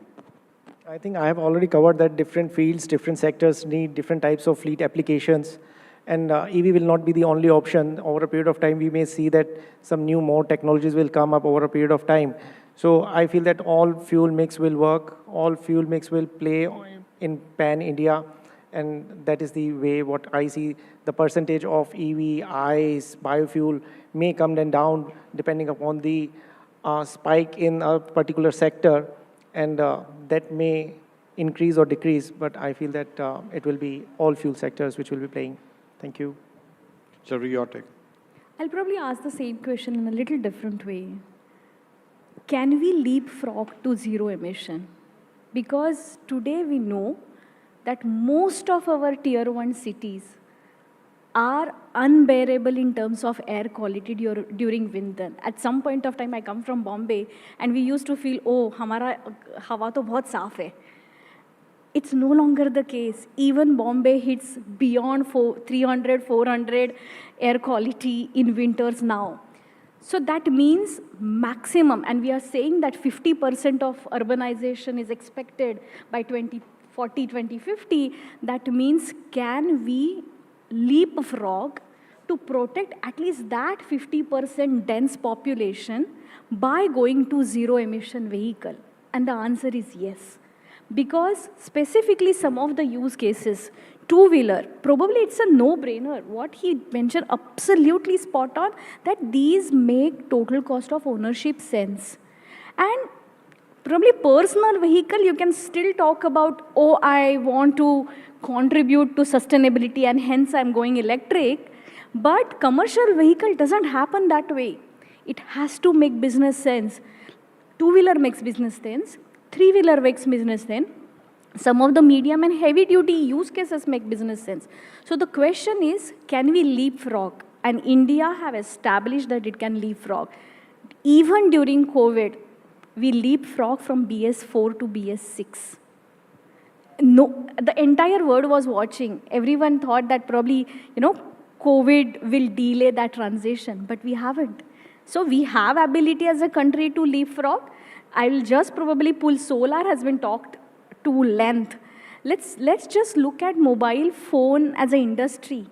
2014, we were at 167th, mobile phone was 167th in the ranking of export goods. In FY 2025, mobile phone became the highest exported category, and 30 billion was kind of achieved through that. So that means if we plan well, and of course, we know that PLI have played a major role. Localization, Make in India movement in mobile have played a major role. So question is, can we ask the question, can we leapfrog to zero emission and protect people for clean air? Uday, your take on that? Look, I think, I'm in agreement with ma'am. I think we have an opportunity. We have a real change. But again and again, I want to say, हम पिछले 4-5 वर्षों में हमें इसको एक चीज़ जो मुझे ठीक नहीं लगी. क्या होता है? I mean, I'm an investor. I invest long term. The government policy on EV has been up and down a little bit. There's nothing, listen, I want a clarity as an investor, as a long-term player, I want a clear vision. यहाँ पे क्या हो रहा है? कभी FAME 1 आया, FAME 2 आया, PM आया. मैं ये कह रहा हूँ सब्सिडी देनी है तो दो, नहीं देनी, हमें तो वैसे सब्सिडी चाहिए ही नहीं. I think that creates too many issues. Some of the OEMs are probably not going to like me for that, but I'll tell you what, I think the opportunity right now is to be able to go on the trucks. The trucks need to go electric. And if the trucks go electric, and listen, I'm okay with hydrogen. I'm okay with hydrogen also, but I also want, see, हम लोग कहेंगे हमें ये भी चाहिए, ये भी चाहिए और ये भी चाहिए, और हम किसी में भी expert नहीं बनेंगे, वो भी एक problem है. So what I want is कुछ भी करोगे, scale लाओगे, तभी game बैठेगी. नहीं तो हम लोग मतलब भाषण देते रहेंगे. I'm really passionate about this subject. मुझे ये, I mean, I live in Switzerland. मैं यहाँ दिल्ली की बड़ी हवा 1500 AQI में रहता हूँ, तो मैं मतलब मेरे को इतना ज़्यादा दुख लगता है कि हम लोग इतना ज़्यादा आगे बढ़ सकते हैं. We have the talent, we have the people, we are there. We need to actually have a clarity, and clarity hogi. See, what we don't want to do, and maybe you also, you also probably speak about this, is I don't want to be having everything and achieve nothing, right? I mean, we've talked about hydrogen, and we have not been able to execute hydrogen. We talked about making cells over the last 10 years. There hasn't been a single cell plant. Okay, Ola has built something, but I'm saying I wouldn't call that, so we have to stick to a policy, and we have to get scale. तभी हम आगे बढ़ेंगे, नहीं तो I think there'll be a lot of talk and no really substance. If you allow, I want to just build on one amazing point Dr. Uday made. Policy certainty becomes absolute cornerstone of all the investment decision. Today, just imagine, I'll give probably example from California. California had advanced clean truck rule. At that point of time, they had very limited number of OEM, very limited number of models. no charging infrastructure across width and depth of the state. But giving the policy clarity that we are going zero emission, you have to build infrastructure, and going forward, this is the way, it actually changed the game. So we as a country should talk about regulation to bring policy certainty, and probably Delhi EV policy can become that lighthouse in the same micro market, with the same people, with the same system. Delhi created policy certainty that we are going zero emission way. So Sachin, policy की बात हो रही है तो आपका ground experience क्या कहता है, क्योंकि फ्लीट ओनर के लिए आने वाले समय में ग्रीन होना भी ज़रूरी है, अपनी फ्लीट को ग्रीन में कन्वर्ट करना भी ज़रूरी है, लेकिन आखिरकार व्हीकल जो है उसको पैसा भी कमाना है. सो आपको वहाँ पर कौन से गैप्स अभी लगते हैं जो फिल करने की ज़रूरत है, और वहाँ पर क्या काम आपको लगता है होना चाहिए? ईवी के अंदर जैसे सर ने हाईलाइट किया कि सस्टेनेबल लगातार गवर्नमेंट की पॉलिसीज़ स्टडी होनी चाहिए हैं. आई फील दैट आज की तारीख में ये ओपन वर्ल्ड है. ओपन वर्ल्ड के अंदर हमारे पास information is click of a button is available.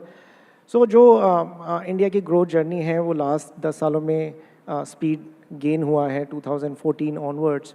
उससे पहले इंडिया के पास अवेयरनेस नहीं थी, एक सोच नहीं थी, एक विजन नहीं था. So I think the multi fuel in other part of the world, multi fuel are already present. Now, to give the various fuel options, the government has introduced different fuel options. And that is the government initiative that they want to do, but they should have a consistent policies. Now, in our case, when the EV is there, so why the cost of ownership? Because we are doing business for money. We are not doing the business to create an environment. That is the collective efforts. But if I'll start doing it, I'll be left with no money and I'll be at a bankruptcy. So, as a total ownership of operations, my trucks, if I'll go and buy, so we had our discussion with one of the multinational OEMs that we'll start playing EV trucks for you for a shorter route. अब एक OEM है that the cost is 3 times higher than a normal truck. So मेरे को 3 साल बाद जो मेरे को 3 साल में मिलता है वो मेरे को 9 साल के अंदर रुपया मिलेगा. फाइन, मैं कर लेता हूँ. 9 सालों का वो मेरे को कॉन्ट्रैक्ट दे रहे हैं. Now, as what ma'am has highlighted, the cost of running is very less, which increases my operational profitability. लेकिन मेरे को फाइनेंस देने वाला नहीं है. फाइनेंस वाला कह रहा है कि भाई साहब इसकी 9 साल के बाद बिकेगी कितने की, ताकि मैं कॉस्ट कैसे निकालूं. OEM कह रही है कि इसकी वारंटी कितने साल की है, अगर ख़राब हो गई तो इंश्योरेंस कंपनी कैसे उसको क्लेम करेगी. तो इंश्योरेंस कंपनी के पास कुछ नहीं है, बैंकिंग के पास कुछ नहीं है. गवर्नमेंट ग्रीन लोन प्रोवाइड कराना चाहिए on the basis of which we buy the truck to play on road. अब दिल्ली का नंबर ले लो तो दिल्ली के अंदर इकोसिस्टम जो ट्रक्स चलाने का है that is not much registered, because all सारे ट्रक जो होते हैं वो आउटस्कर्ट्स में रजिस्टर्ड होते हैं, बिकॉज वो सारे ट्रांसपोर्ट हब्स हैं. So these are the operational challenges जहाँ पे आके हम EV एडॉप्शन के ऊपर हम डिसीजन नहीं ले पाते. सिमिलरली LNG आया. अब LNG आज तो ले लूँ, अब LNG के इकोसिस्टम ही तैयार नहीं है ऑन हाईवेज. येस, भारतमाला के अंदर दे आर ट्राइंग कि वो एक क्रिएट करे LNG का इकोसिस्टम. अब भारतमाला के ऊपर मेरे को चलना भी चाहिए, मेरा रिटर्न लोड भी होना चाहिए है. बिजनेस इकोनॉमिक्स जो मैम ने बोला, मैथ्स की रिटर्न लोड होना चाहिए. अब रिटर्न लोड तो एयरलाइंस में भी नहीं है. यहाँ से गोवा जाओगे, जाने का फ्रेट अलग है, आने का फ्रेट 1/2 है. सो ये सारी चीज़ें डिमांड एंड सप्लाई के ऊपर डिपेंड करती हैं, बिजनेस ऑपरेशंस के ऊपर डिपेंड करती हैं, इकोसिस्टम के ऊपर डिपेंड करती हैं. And then where to matches. So e-commerce आया. ई-कॉमर्स के अंदर लास्ट माइल आया, माइक्रो डिलीवरीज आई, जहाँ पे EV companies, 2 wheeler companies, 3 wheeler companies, उनके पास जाके उन्होंने आपस में बात करी, हम आपको सपोर्ट करते हैं, हम आपको फ्लीट प्रोवाइड कराते हैं, हम थोड़े से एरिया के लिए हम आपको एक इकोसिस्टम तैयार करके देते हैं. वहाँ से एक proof of concept business model बनने लगा, जिसको देख के दूसरे लोग भी इनिशिएटिव लिया. OEMs के पास एक बहुत बड़ा एरिया होता है जिसे कार्बन क्रेडिट बोलते हैं. वो उस कार्बन क्रेडिट को एनकैश करके मल्टीनेशनल इंटरनेशनल मार्केट के अंदर दे सेल. छोटी ट्रांसपोर्ट कंपनीज, हम जैसी बड़ी ट्रांसपोर्ट कंपनीज के पास, even in India, calculating the carbon credit, there is no process, there is no agency जिसके पास हम जाएं कि हम कहें. Even the multinational companies doesn't have this ecosystem ki how to calculate the carbon credit. We are working with one of the German part manufacturing company where one of the major player who is calculating how to create this. So once we able to create this, हम उसको दूसरी चीज़ों के अंदर में apply करेंगे और कैसे एक एजेंसी, एक मीडियम कोई हमें मिले जो हम कार्बन सेव करें इससे, उसको हम इंटरनेशनल मार्केट में जाके जो एक्स्ट्रा कॉस्ट है वो हम वहाँ से रिकवर कर सकें. सो ये बहुत इकोसिस्टम बड़ा है, इसके लिए knowledge, awareness, there are lot of things which is being required, sensitisation, awareness creating by the government, by the body associations, OEMs, manufacturers. So many things are being involved in this to build this ecosystem. And I feel that what he said, that the consistency of the government policy has to be there. Whether they are bringing any new technology, for that also they should have a consistent policy, a long-term policy, which is being consistent so that we can invest in future, because today what I am investing is investing for my future. So my future has to be secured by the government study policies. Thanks, Ankur. Uday, you being a manufacturer in this space, so do you think there's certain kind of fear also, अगर कोई नया customer इस ecosystem से जुड़ना चाहता है, तो वहाँ पर आप वो चैलेंजेस भी फेस करते हैं कि उनके मन में शंका है कि ये जिस तरह टेक्नोलॉजी प्रॉमिस करी गई है, शायद वो वैसे काम ना करे. So what are your thoughts on that? Look, I think in this world, आप लोगों को, you have to take chance, you have to take risk. I mean, I used to be a fund manager in my younger days for a long time. वो ये कहते हैं, the biggest risk is taking no risk at all, right? I mean, then you just buy an umbrella and just, or buy insurance. So मेरा point ये है, देखिए, नए products develop होंगे, नई technology आएगी, a new battery technology, a new motor technology. Look, I think you have to keep, हमारे को एक ही vision रखनी है कि हमें इस space को आगे बढ़ाना है. Whether it is EV, whether it's hybrid, जो भी, but I believe that the risks that are there are less than the gains. And so for me, agar gains are more than risk, then I'm happy to take that risk. We did, in this journey for the last 10 वर्षों में बहुत ups and downs देखे हैं. There were problems with, magnets. China stopped exporting magnets. There were problems with supply chain. बहुत कुछ इस journey में बहुत कुछ हुआ. Then obviously when we first started this journey, तब ये कोई supply chain ही नहीं थी, right? Supply chain develop हुई. Supply chain तब develop होगी जब आपके पास scale. I'll keep coming back to it. Scale होगा तभी काम बनेगा. Scale होगा तो तभी charging infra आएगा. So ये बिल्कुल एक chicken and egg की story है, कौन पहले. लेकिन I think this is extremely important. हमारी country के लिए, हमारे देश के लिए बहुत ज़रूरी है कि इसमें हम आगे बढ़ें. And difficulties and problems तो हर रोज ही आती हैं. So I think that, to me at least, as an OEM, this is a learning. There are no problems, there are only solutions. And I think हम इसको उस तरह से देखते हैं कि जो भी problem आएगी, better products. When we first started, the big OEMs were not in this space. Then they all came in, right? I'm going to talk about the 2, the 3, and now 4-wheeler का भी जो हो गया. उसमें क्या हुआ? The startups built the runway. And I think a lot of big OEMs are now taking off the planes. And मेरे लिए वो ठीक है. If the country, अगर देश आगे बढ़ रहा है और इसमें अगर हम green energy sustainability को TCO model लेके कर रहे हैं, I think it's a win-win. And I think देखिए, हमारी आदत है हम अपनी सोच रहे हैं. भाई थोड़ा देश की भी सोचो. And I think that is something that in our country has to change. अगर हमने future generations के लिए, I'll be honest, अगर हम R&D पे खर्चा नहीं करेंगे अभी, तो हम लोग बिरयानी startups और ये जो गोलगप्पे वाली startups को देख के, और gig workers, the gig workers are not going to make India great. And so for me, taking those risks, taking वो जो problems को head on, and learning and seeing. I'll give you an example. There are multiple success stories और जितनी failures भी हैं. तो ठीक है, that's part of building an ecosystem. And I think for us, you just keep marching forward, and कहाँ difficult आएगा, you just take them on. So we are just in last few minutes of this session. One last question to all three of you and a quick reply on that. So 2030 तक आपको कौन सा लगता है, कौन सा segment ज़्यादा तेज़ी से बढ़ेगा। हम थ्री व्हीलर्स देख रहे हैं, इलेक्ट्रिक थ्री व्हीलर्स काफ़ी देखने को मिलते हैं, बट जो लॉन्ग हॉल ट्रकिंग है या अर्बन फ्लीट है, कहाँ पर आपको लगता है ज़्यादा पेस देखने को मिलेगी? Sachin, if you can start. I think अब जो 1 टनर के व्हीकल्स हैं उसके अंदर ज़्यादा पेस मिलेगी, 1 से 1.5 टनर, 1.7 टनर, बिकॉज उसकी जो लोड कैरिंग कैपेसिटी है for carrying the larger goods is more.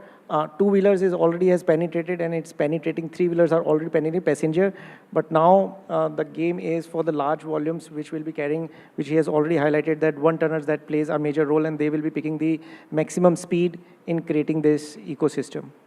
Thanks. Sharvari. Last mile, which is two-wheeler and three-wheeler, which is the urban delivery, and to extend four-wheeler also, that will pick up decently. Even today, three-wheeler cargo is around 25-27% of the sales penetration. So that will pick up. And certain use cases, even in the heavy duty, will pick up and go towards full electrification, which are again predictable routes and predictable operations. So that will happen. Few things will take time. For example, the assets where it is not running too many kilometers, that will take time. For example, milk run. They don't run that much, hardly 150 kilometers. It will take some time to bring to the TCO, and for that I think scale will bring the cost down, and cost will make the TCO better. It's a positive feedback loop. Scale, cost reduction, reduction in cost brings more scale. It's a positive feedback loop, very clear.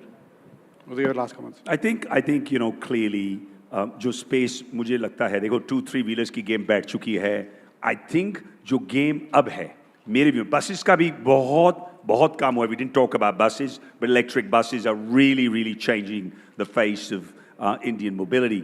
But मेरे view में अगर हम ज़्यादा अब trucks, the bigger trucks, and सबसे बड़ा the passenger vehicles, and इस game में ज़्यादा EVs, whether it is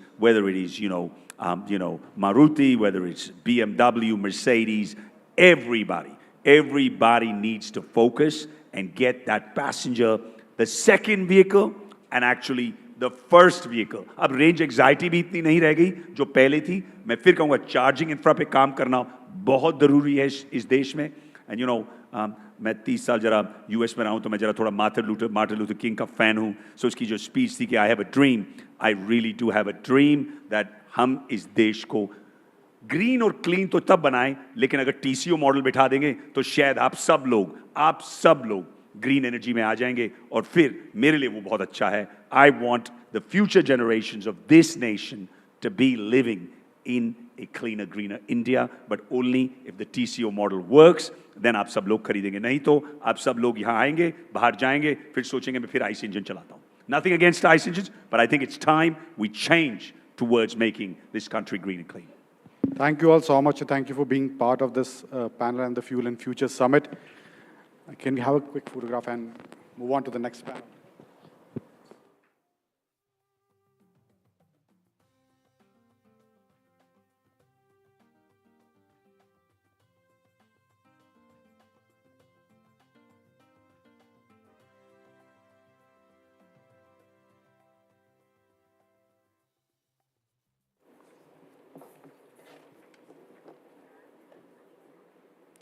Well, throughout today's discussions, we've examined fuels, infrastructure, and policy.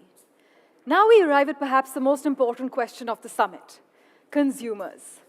Governments can announce incentives, manufacturers can launch products, investors can finance innovation, but markets are ultimately shaped by millions of individual purchase decisions. Indian consumers, have always been remarkably pragmatic. They calculate total ownership costs. So they think about servicing, resale value, charging convenience, reliability while thinking about tech. If Indians continue to vote with their wallets, what does the fuel mix of 2030 actually look like? Well, for this next conversation, may I request Hardeep Singh Brar, President and CEO, BMW Group India, also C.S. Vigneshwar, President, Federation of Automobile Dealers Associations India, along with Madhumita Agarwal, CEO, Oben Electric, and Kunal Behl, VP Sales and Marketing, Honda Car India, to join us, alongside my colleague Siddharth Sharma.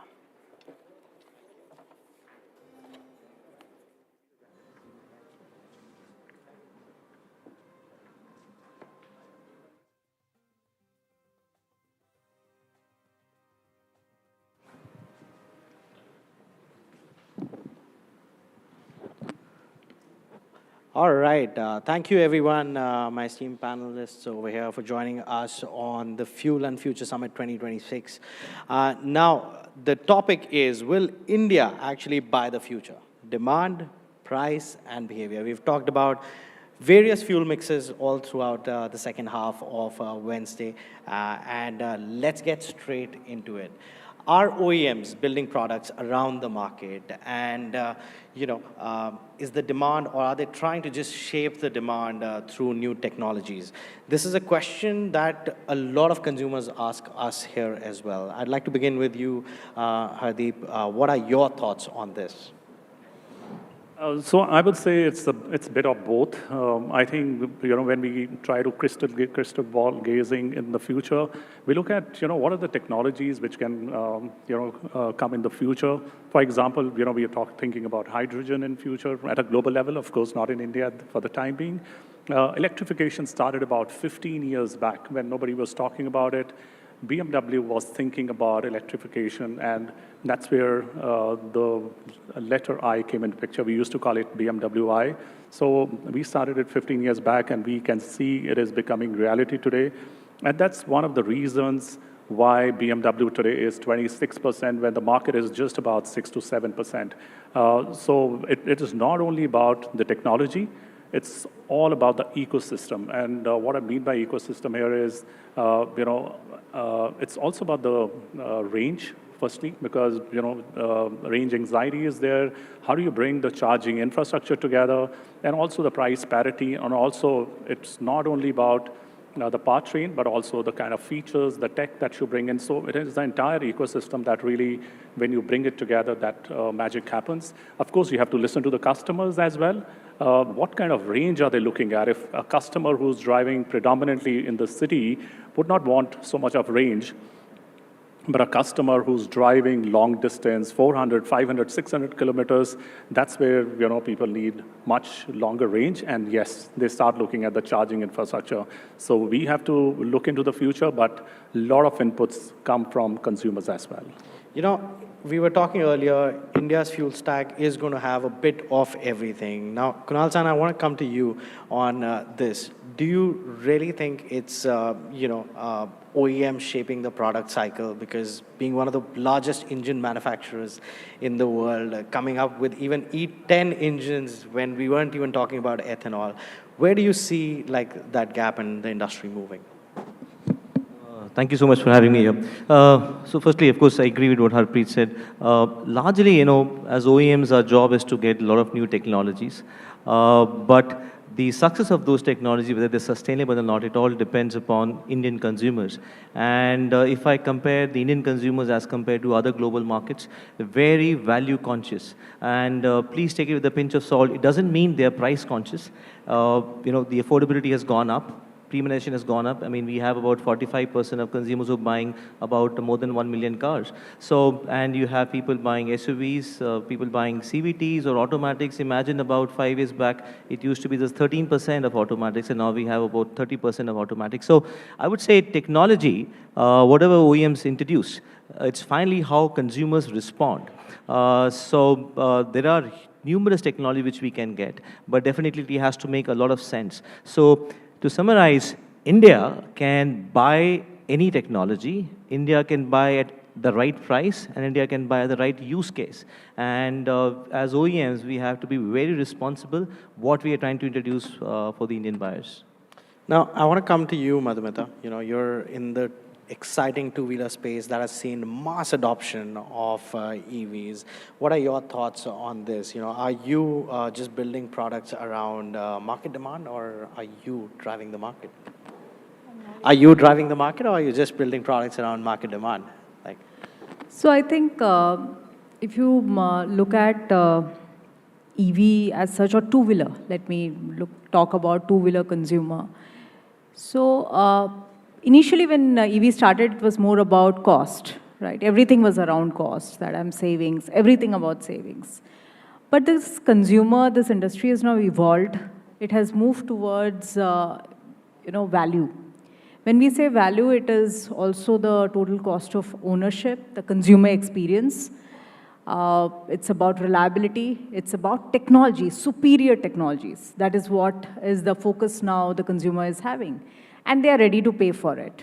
So as a OEM, that becomes for us a prime priority, that not just you bring all of these superior tech or the kind of solutions that you're providing, or the tech which solves a genuine problem of a consumer.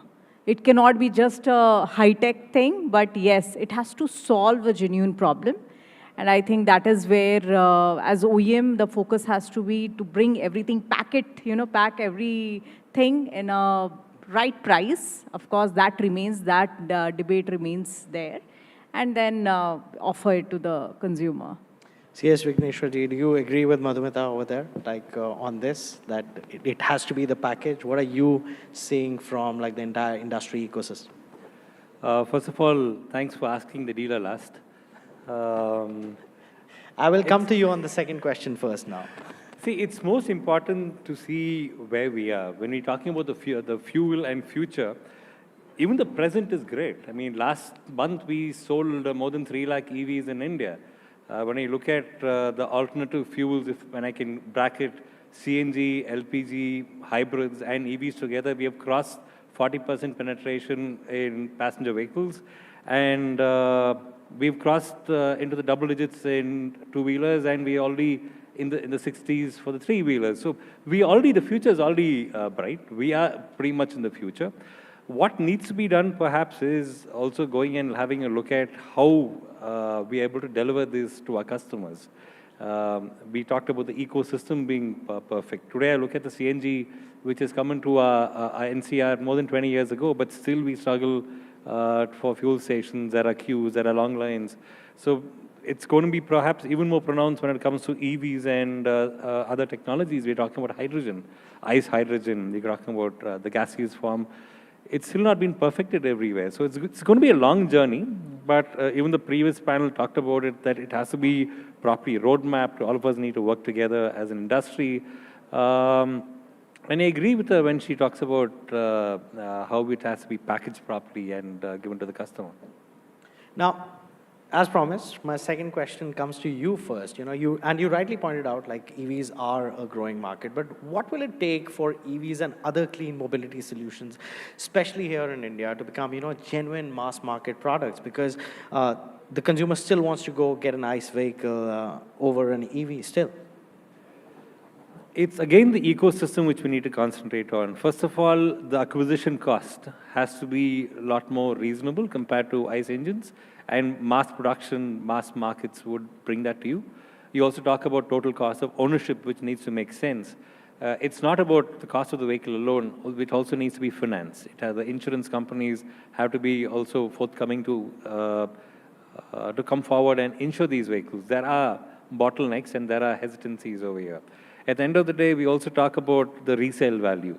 How we as a dealership, as OEMs, can come together and offer that peace of mind to our customers.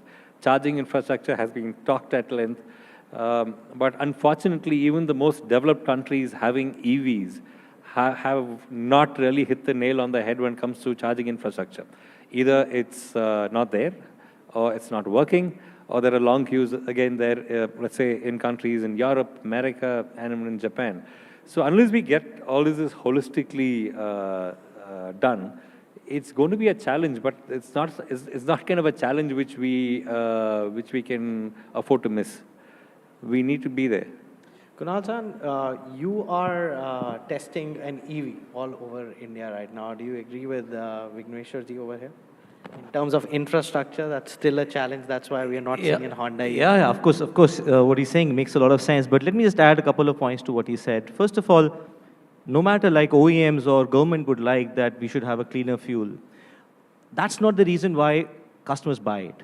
Of course, they want clear blue skies for the kids, but they're not too concerned about the clean fuel. What they're more concerned is that it should solve their daily problems. And as he rightly mentioned, the ecosystem of EV is pretty important.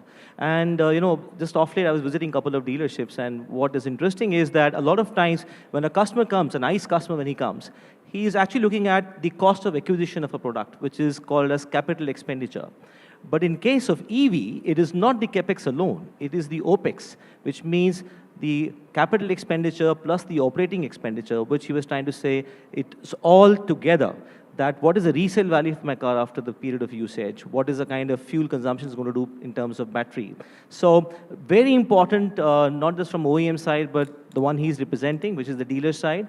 You have to together explain to a consumer that the CapEx plus OpEx model is far more lucrative for, and it's going to solve a lot of his problems. So till the time we are able to convince the entire model, which is a combination of ecosystem of EV charging, resale value, financing, insurance, backed by what is a total finance model. It's very difficult to deeply penetrate. So largely, as you said, we're going to launch an EV very soon. And we're also trying to work on a solution with all our dealer partner friends. How do we effectively explain the benefit of EV and makes a huge sense for our customers? Well, we are all looking forward to that EV, but let me come to you, Hardeep. You're leading that luxury space when it comes to like the EV adoption. What's your take on this? What more can be done for mass adoption of EVs? I think the answer has already been given. Let me just put some data behind them. Please. So today, the price parity is one of the key factors. If you look at the price gap between an equivalent ICE and EV, it varies between 10 to 20%. One of the reasons why BMW is doing so well is that our price of EV and ICE is absolutely the same. So you need to bring in price parity between the ICE and BEV. Number two, if you look at the charging infrastructure in India, there are about 7.5 million cars, not cars, a number of automobiles, 7.5 million, and there are 30,000 chargers. That is a ratio of 1:250. That means for 250 vehicles, there is one charging point. If you look at China or other developed countries, the ratio is about 1:10 or 1:20. So we are probably far behind, but for the first time, Indian government in the last budget, they have announced 700 crores investment into charging infrastructure. So we have a long way to go from 250 to, let's say, 20. I would say, let's not look at 20 right now, let's look at 40 or 50, and we'll be able to solve it.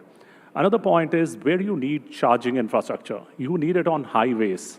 Because at home, in the city, you will charge it once, and then you will need it after a week's time. But I see a lot of thrust is in the charging infrastructure inside the cities, but not on the highways. I think, and number two, it's not only about the availability of charging infrastructure. You need at least 120 kilowatt chargers on the highways, because if you have only 60 kilowatt charger, it'll take you an hour or more than that. And customer is in a hurry when you're on a highway. You are taking a pit stop for 30 minutes, and you want your car to be charged. So you need a high-capacity chargers on the highways. Number three, I think Vignesh spoke about residual value. For a normal ICE car, you give 60% RV after 3 years, ballpark. But are we giving the same kind of RV on the EVs?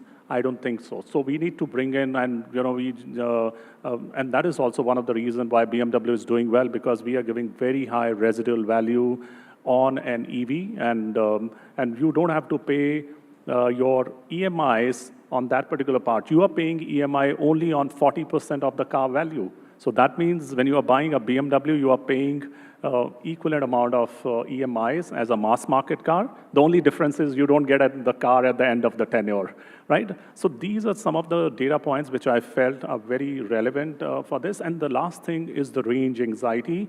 If your cars, we've just launched the Neue Klasse in many markets, which will come to India soon. The range is 800 kilometers on a single charge. So if your car has 800 kilometers, how many maximum, can I know, has anybody driven more than 800 kilometers in a day? Anyone here?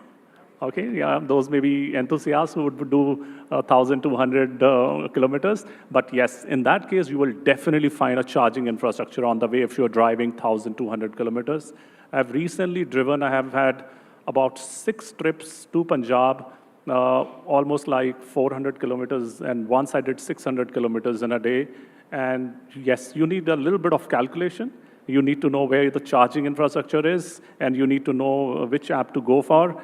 And in BMW app, you will find all the high capacity chargers. So our focus is not about the quantity of charges. The quality of charges are equally important. You need to have a high capacity chargers in the infrastructure to really make people believe in the EVs. We'll come to the range question, but I want to go to Madhumita on this. You're already in that mass adoption segment, right, with two-wheelers. Delhi EV policy is also out. We know that most of the two-wheeler registrations are going to be like in that EV space. But again, for like genuine mass market, Delhi is just an example that may lead, India to adopt EV two-wheelers. What more can be done, according to you? So if you look at the data, right, last year we kind of did 19 million two-wheelers. And in that, 2/3 is motorcycles. And when 2/3 is motorcycles and ICE, the answer is very, very clear, like for mass adoption, this segment has to win.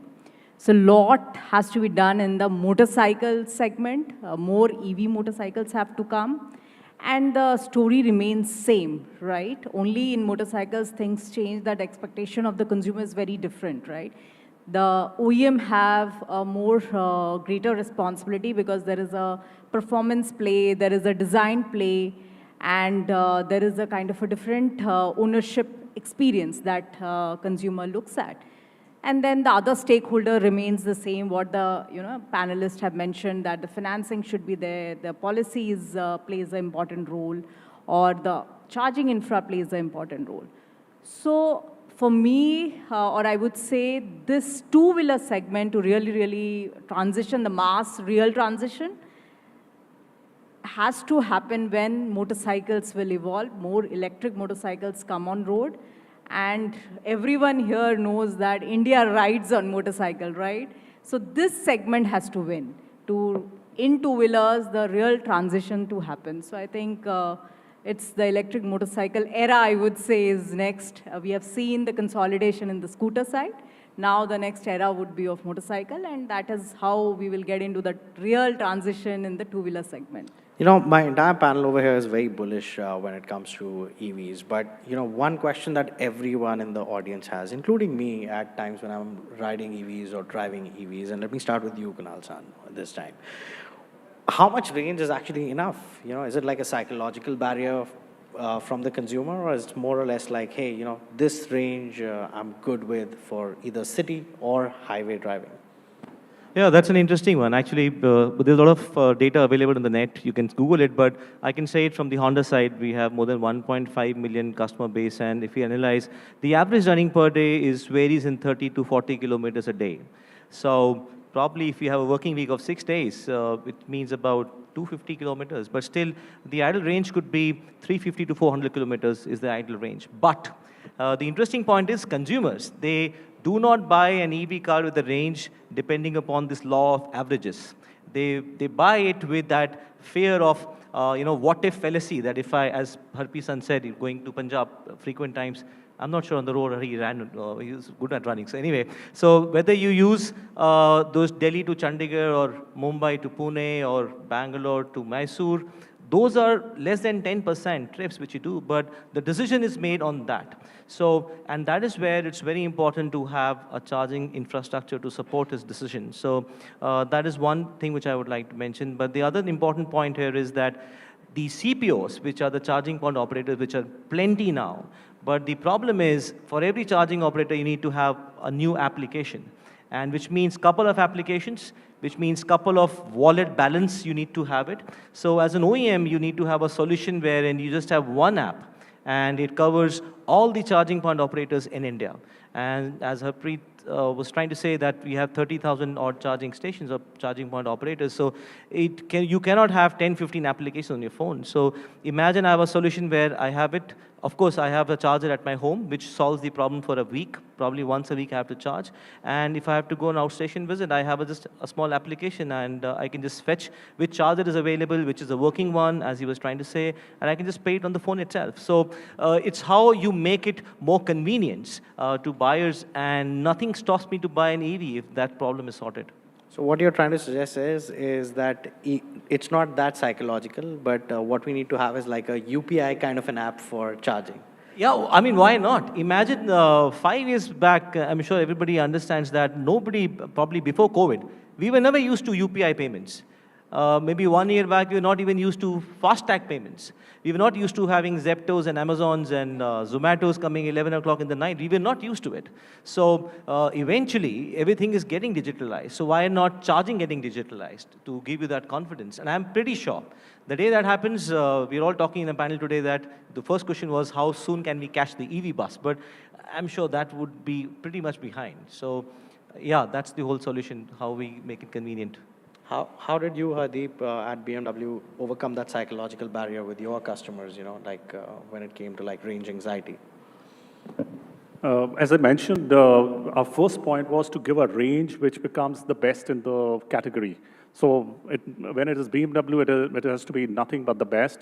So when you start with a range of 528 kilometers on a single charge, that itself takes away a lot of anxiety.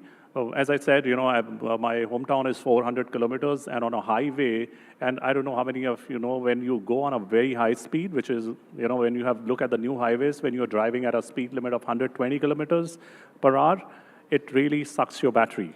So batteries operate very well at low speed. At 80, 90, it will give you the best mileage. The moment you start cruising at 120 kilometers per hour, your battery dips down like crazy. So in that case, when you have a range of 528 and you are going 400 kilometers, you will still survive. I don't have to stop on the way. I will go to my hometown, charge it, and then you're ready for the next day. So I think that is the only way to solve. And the second thing which I can see now, even when I'm talking about remote area of Punjab, and for that matter, any part of the country, you have a lot of these 60 kilowatt chargers, and that's where I said, moment you are on 120 kilowatts chargers, your speed, the charging speed will be much faster, and that's how you really solve for that. For our answer is give high range to the consumer so that they don't even have to think about it. And the next category of cars, you will see 800 kilometers on a single charge. Vigneshwarji, what do dealers come and tell you? Do they say that, hey, our customer's here, and they're saying that we still want to go ICE, though EVs are rising? Do they still have that psychological barrier? First of all, I really believe there are horses for courses. We need every energy choice out there for the customer, and let the customer decide. And let the customer also decide on the kind of range the customer wants. Smaller battery, medium size, large. Yes, there are certain driving conditions which are optimal for using EVs, but at the same time, we as dealers and our partners and manufacturers, we not only talk about the range, we also talk about how quickly the car accelerates. So which means we are also selling a performance to the customer. The moment the customer starts using performance, the range falls down.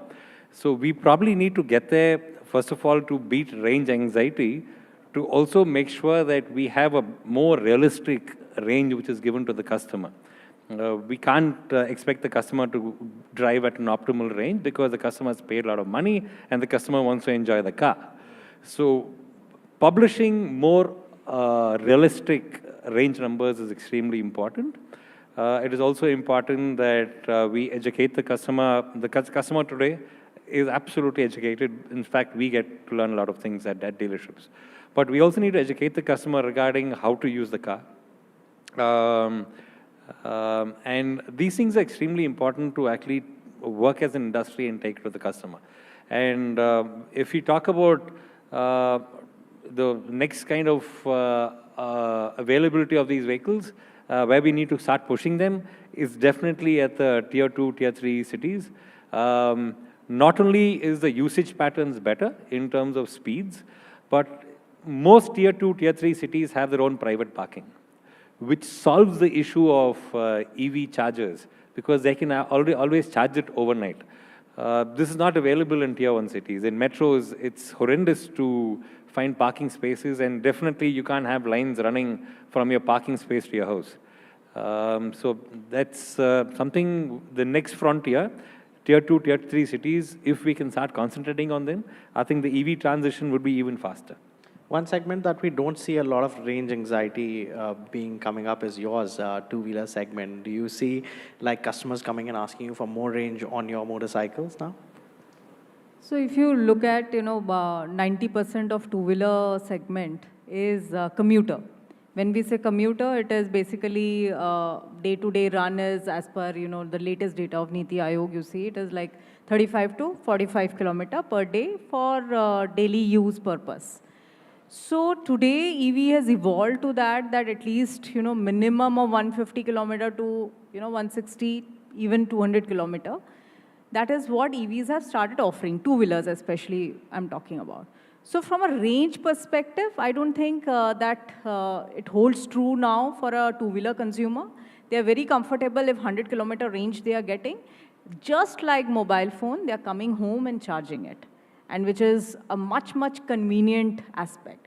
But the shift what we see in the consumer, in the two-wheeler consumer, we see that they are now getting more demanding on other aspects. Definitely reliability, because it is, when we say daily commute, is a primary commute also for them. So when it is primary commute, their livelihood depends on that. So reliability becomes a much more, kind of a reliable product becomes the first prime thing. There is a social status linked to it. So design becomes very important, right? Service is a very important thing. I think last comes, I would say, charging, because they are looking at as a mobile phone charging, coming home comfortably charging. But yes, like metros and all, they have a bit of a challenge. But I think now a lot of infrastructure is coming in the apartments to kind of charge and, connecting it to your own electricity meter. So here, the narration or the, ask from the consumer has really, really shifted. And now they are looking at more a holistic kind of a product where they have a, fun kind of a product which is reliable, cost effective, of course, cost matters, but which gives them a very good experience. So I think charging is something, range is something what they are kind of comfortable in the commuter segment to look at. Okay, if they are getting 100 plus, that's good. Kunal-san, initially you talked about how Indian consumer is very, value conscious. But my question is to you, Hardeep, on that. Is affordability, still the single biggest obstacle to India's mobility transition to, EVs? I don't think so. Affordability is an issue. As I said earlier, it's always a comparison. If I'm getting a petrol or a diesel car at X price, at what price am I getting an electric car? At the end of the day, it is the total cost of ownership that matters to the consumer. If I'm paying 25, 30% extra amount for an electric vehicle, am I going to recover this 30% over a period of time or not? If my running is high and I'm able to recover the initial investment that I'm making, and mind you, when you are paying 30% extra on the top, you're also taking a loan that your EMIs are even higher. It's not 30%, it's 30% plus X, which you will pay over a period of time. In any case, gone are the days when the gap was 30%. Now the gap has come down to maybe about 10%. So they are looking at this angle that how much is going to be the total cost of ownership and not just the affordability. Kunal-san, do you agree with Hardeep on this? Like, do you think, the affordability is still one of the single biggest obstacles? No, I think I largely agree with him. So affordability is kind of a paradox. So the answer is yes or no, both.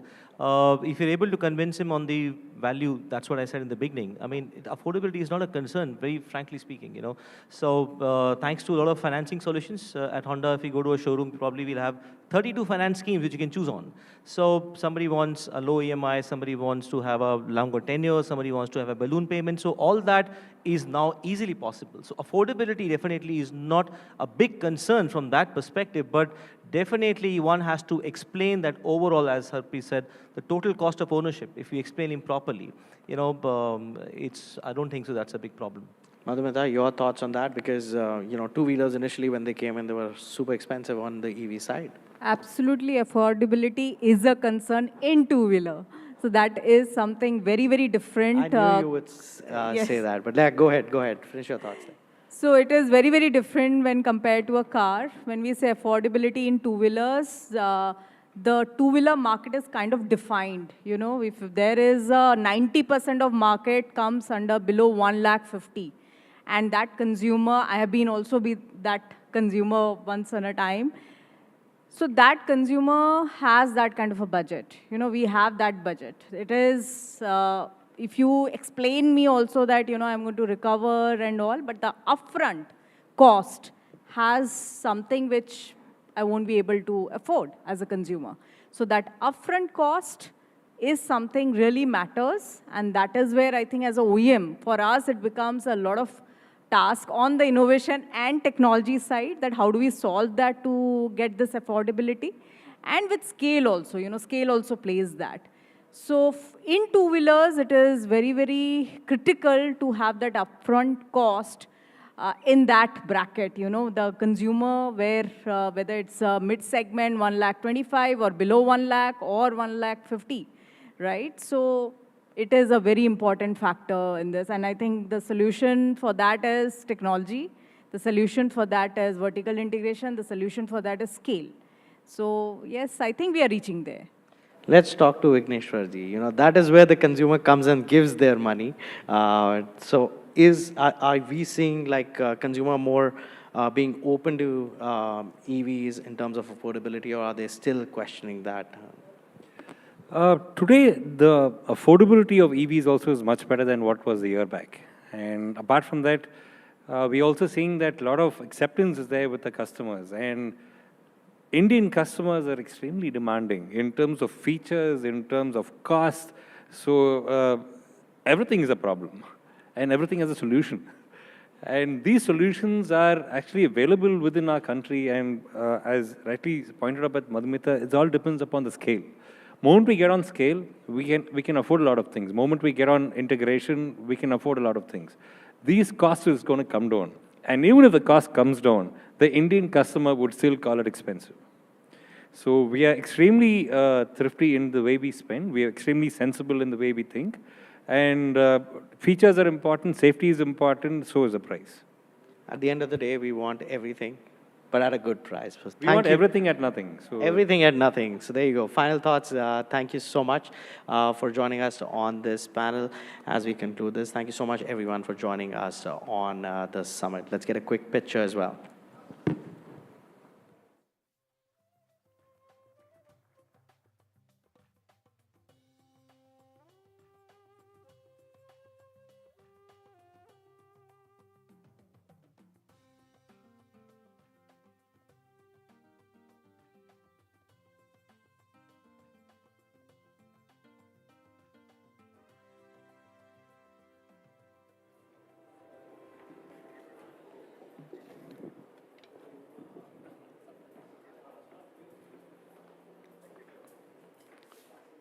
All right, our discussions so far have covered fuels, infrastructure, logistics, consumer behavior, and the economics of transition. And running through all of these conversations has been one recurring theme, which is policy.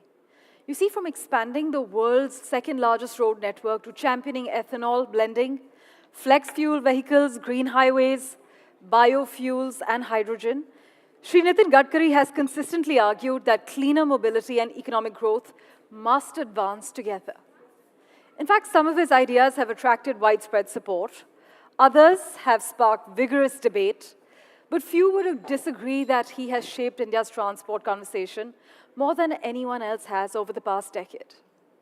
Under his leadership, you must note, India's highway network has expanded at unprecedented scale, while conversations around alternative fuels have increasingly moved into mainstream policy making. In fact, Shri Nitin Gadkari has a special message for us at the NDTV Automate Conclave. Let's listen in.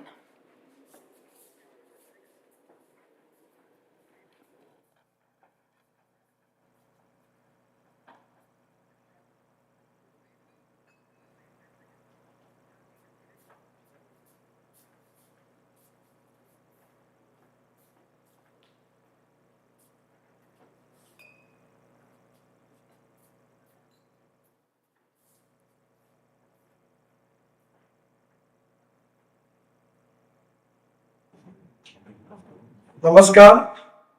सबसे पहले मैं क्षमा मांगता हूँ कि मेरे department का जो बिल आने वाले पार्लियामेंट सेशन में आने वाला है, उसमें ग्रुप ऑफ मिनिस्टर्स के पास इसकी चर्चा की मीटिंग होने के कारण मैं इस समय नहीं आ पा रहा हूँ, इसलिए आप सबकी क्षमा मांगता हूँ। हमारे देश की भविष्य में आत्मनिर्भर भारत बनाने में एनर्जी सेक्टर की बहुत बड़ी महत्वपूर्ण भूमिका है। 22 लाख करोड़ रुपए हमारे इंपोर्ट में खर्चा होते हैं। हमारे देश में import substitute, cost effective, pollution free और इंडिजिनियस, यही हमारी भूमिका है। जहाँ तक ट्रांसपोर्ट सेक्टर का मैं मंत्री हूँ, देश का 40% एयर पोल्यूशन ये transport sector and fossil fuel के कारण होता है। हमें अल्टरनेटिव फ्यूल और बायो फ्यूल की तरफ ध्यान देना होगा और import substitute, cost effective, pollution free और इंडिजिनियस टेक्नोलॉजी को विकसित करना होगा। मैं सौभाग्यशाली हूँ कि देश के पहले electric scooter, electric car, electric bus launch करने का मौका मुझे मिला और आज बड़े प्रमाण पर इलेक्ट्रिक चल रही है। मैं हाइड्रोजन की गाड़ी में बैठकर बताता हूँ ताकि हाइड्रोजन का विचार कर पाऊँ। मुझे विश्वास है कि आने वाले समय में अल्टरनेटिव फ्यूल और बायो फ्यूल में ethanol, methanol, biodiesel, LNG, electric, ये सब सक्सेसफुल टेक्नोलॉजी है और इस टेक्नोलॉजी के विकास के कारण हमारा इंपोर्ट तो कम होगा ही और उसके साथ साथ देश का प्रदूषण भी कम होगा और हमारे किसानों के लिए, हमारे गांव गरीब मजदूर किसानों के लिए विकास के लिए महत्वपूर्ण अवसर मिलेगा और गांव के युवाओं को रोजगार मिलेगा। हमारे देश को विशेष रूप से भविष्य में प्रदूषण से मुक्त करना और देश में नए रोजगार का निर्माण करना और इंपोर्ट को कम करके आत्मनिर्भर भारत बनाना, ये हम सब भारतवासियों का आह्वान है और इसके लिए सब लोगों ने मिलकर फ्यूचरिस्टिक विजन ऑफ डेवलपमेंट, ये जो एनर्जी सेक्टर में इसमें काम करना चाहिए। और आपने इस महत्वपूर्ण विषय पर आज ये जो कार्यक्रम आयोजित किया है, इसलिए मैं आप सबको बहुत बहुत धन्यवाद देता हूँ, अभिनंदन करता हूँ। और मैं मीटिंग के कारण उपस्थित नहीं रह सका, इसलिए आप सबकी क्षमा मांगता हूँ क्योंकि ये subject very touching to my heart, मैं आ नहीं पाया, इसलिए मैं दिलगिरी व्यक्त कर रहा हूँ। बहुत बहुत धन्यवाद, नमस्कार।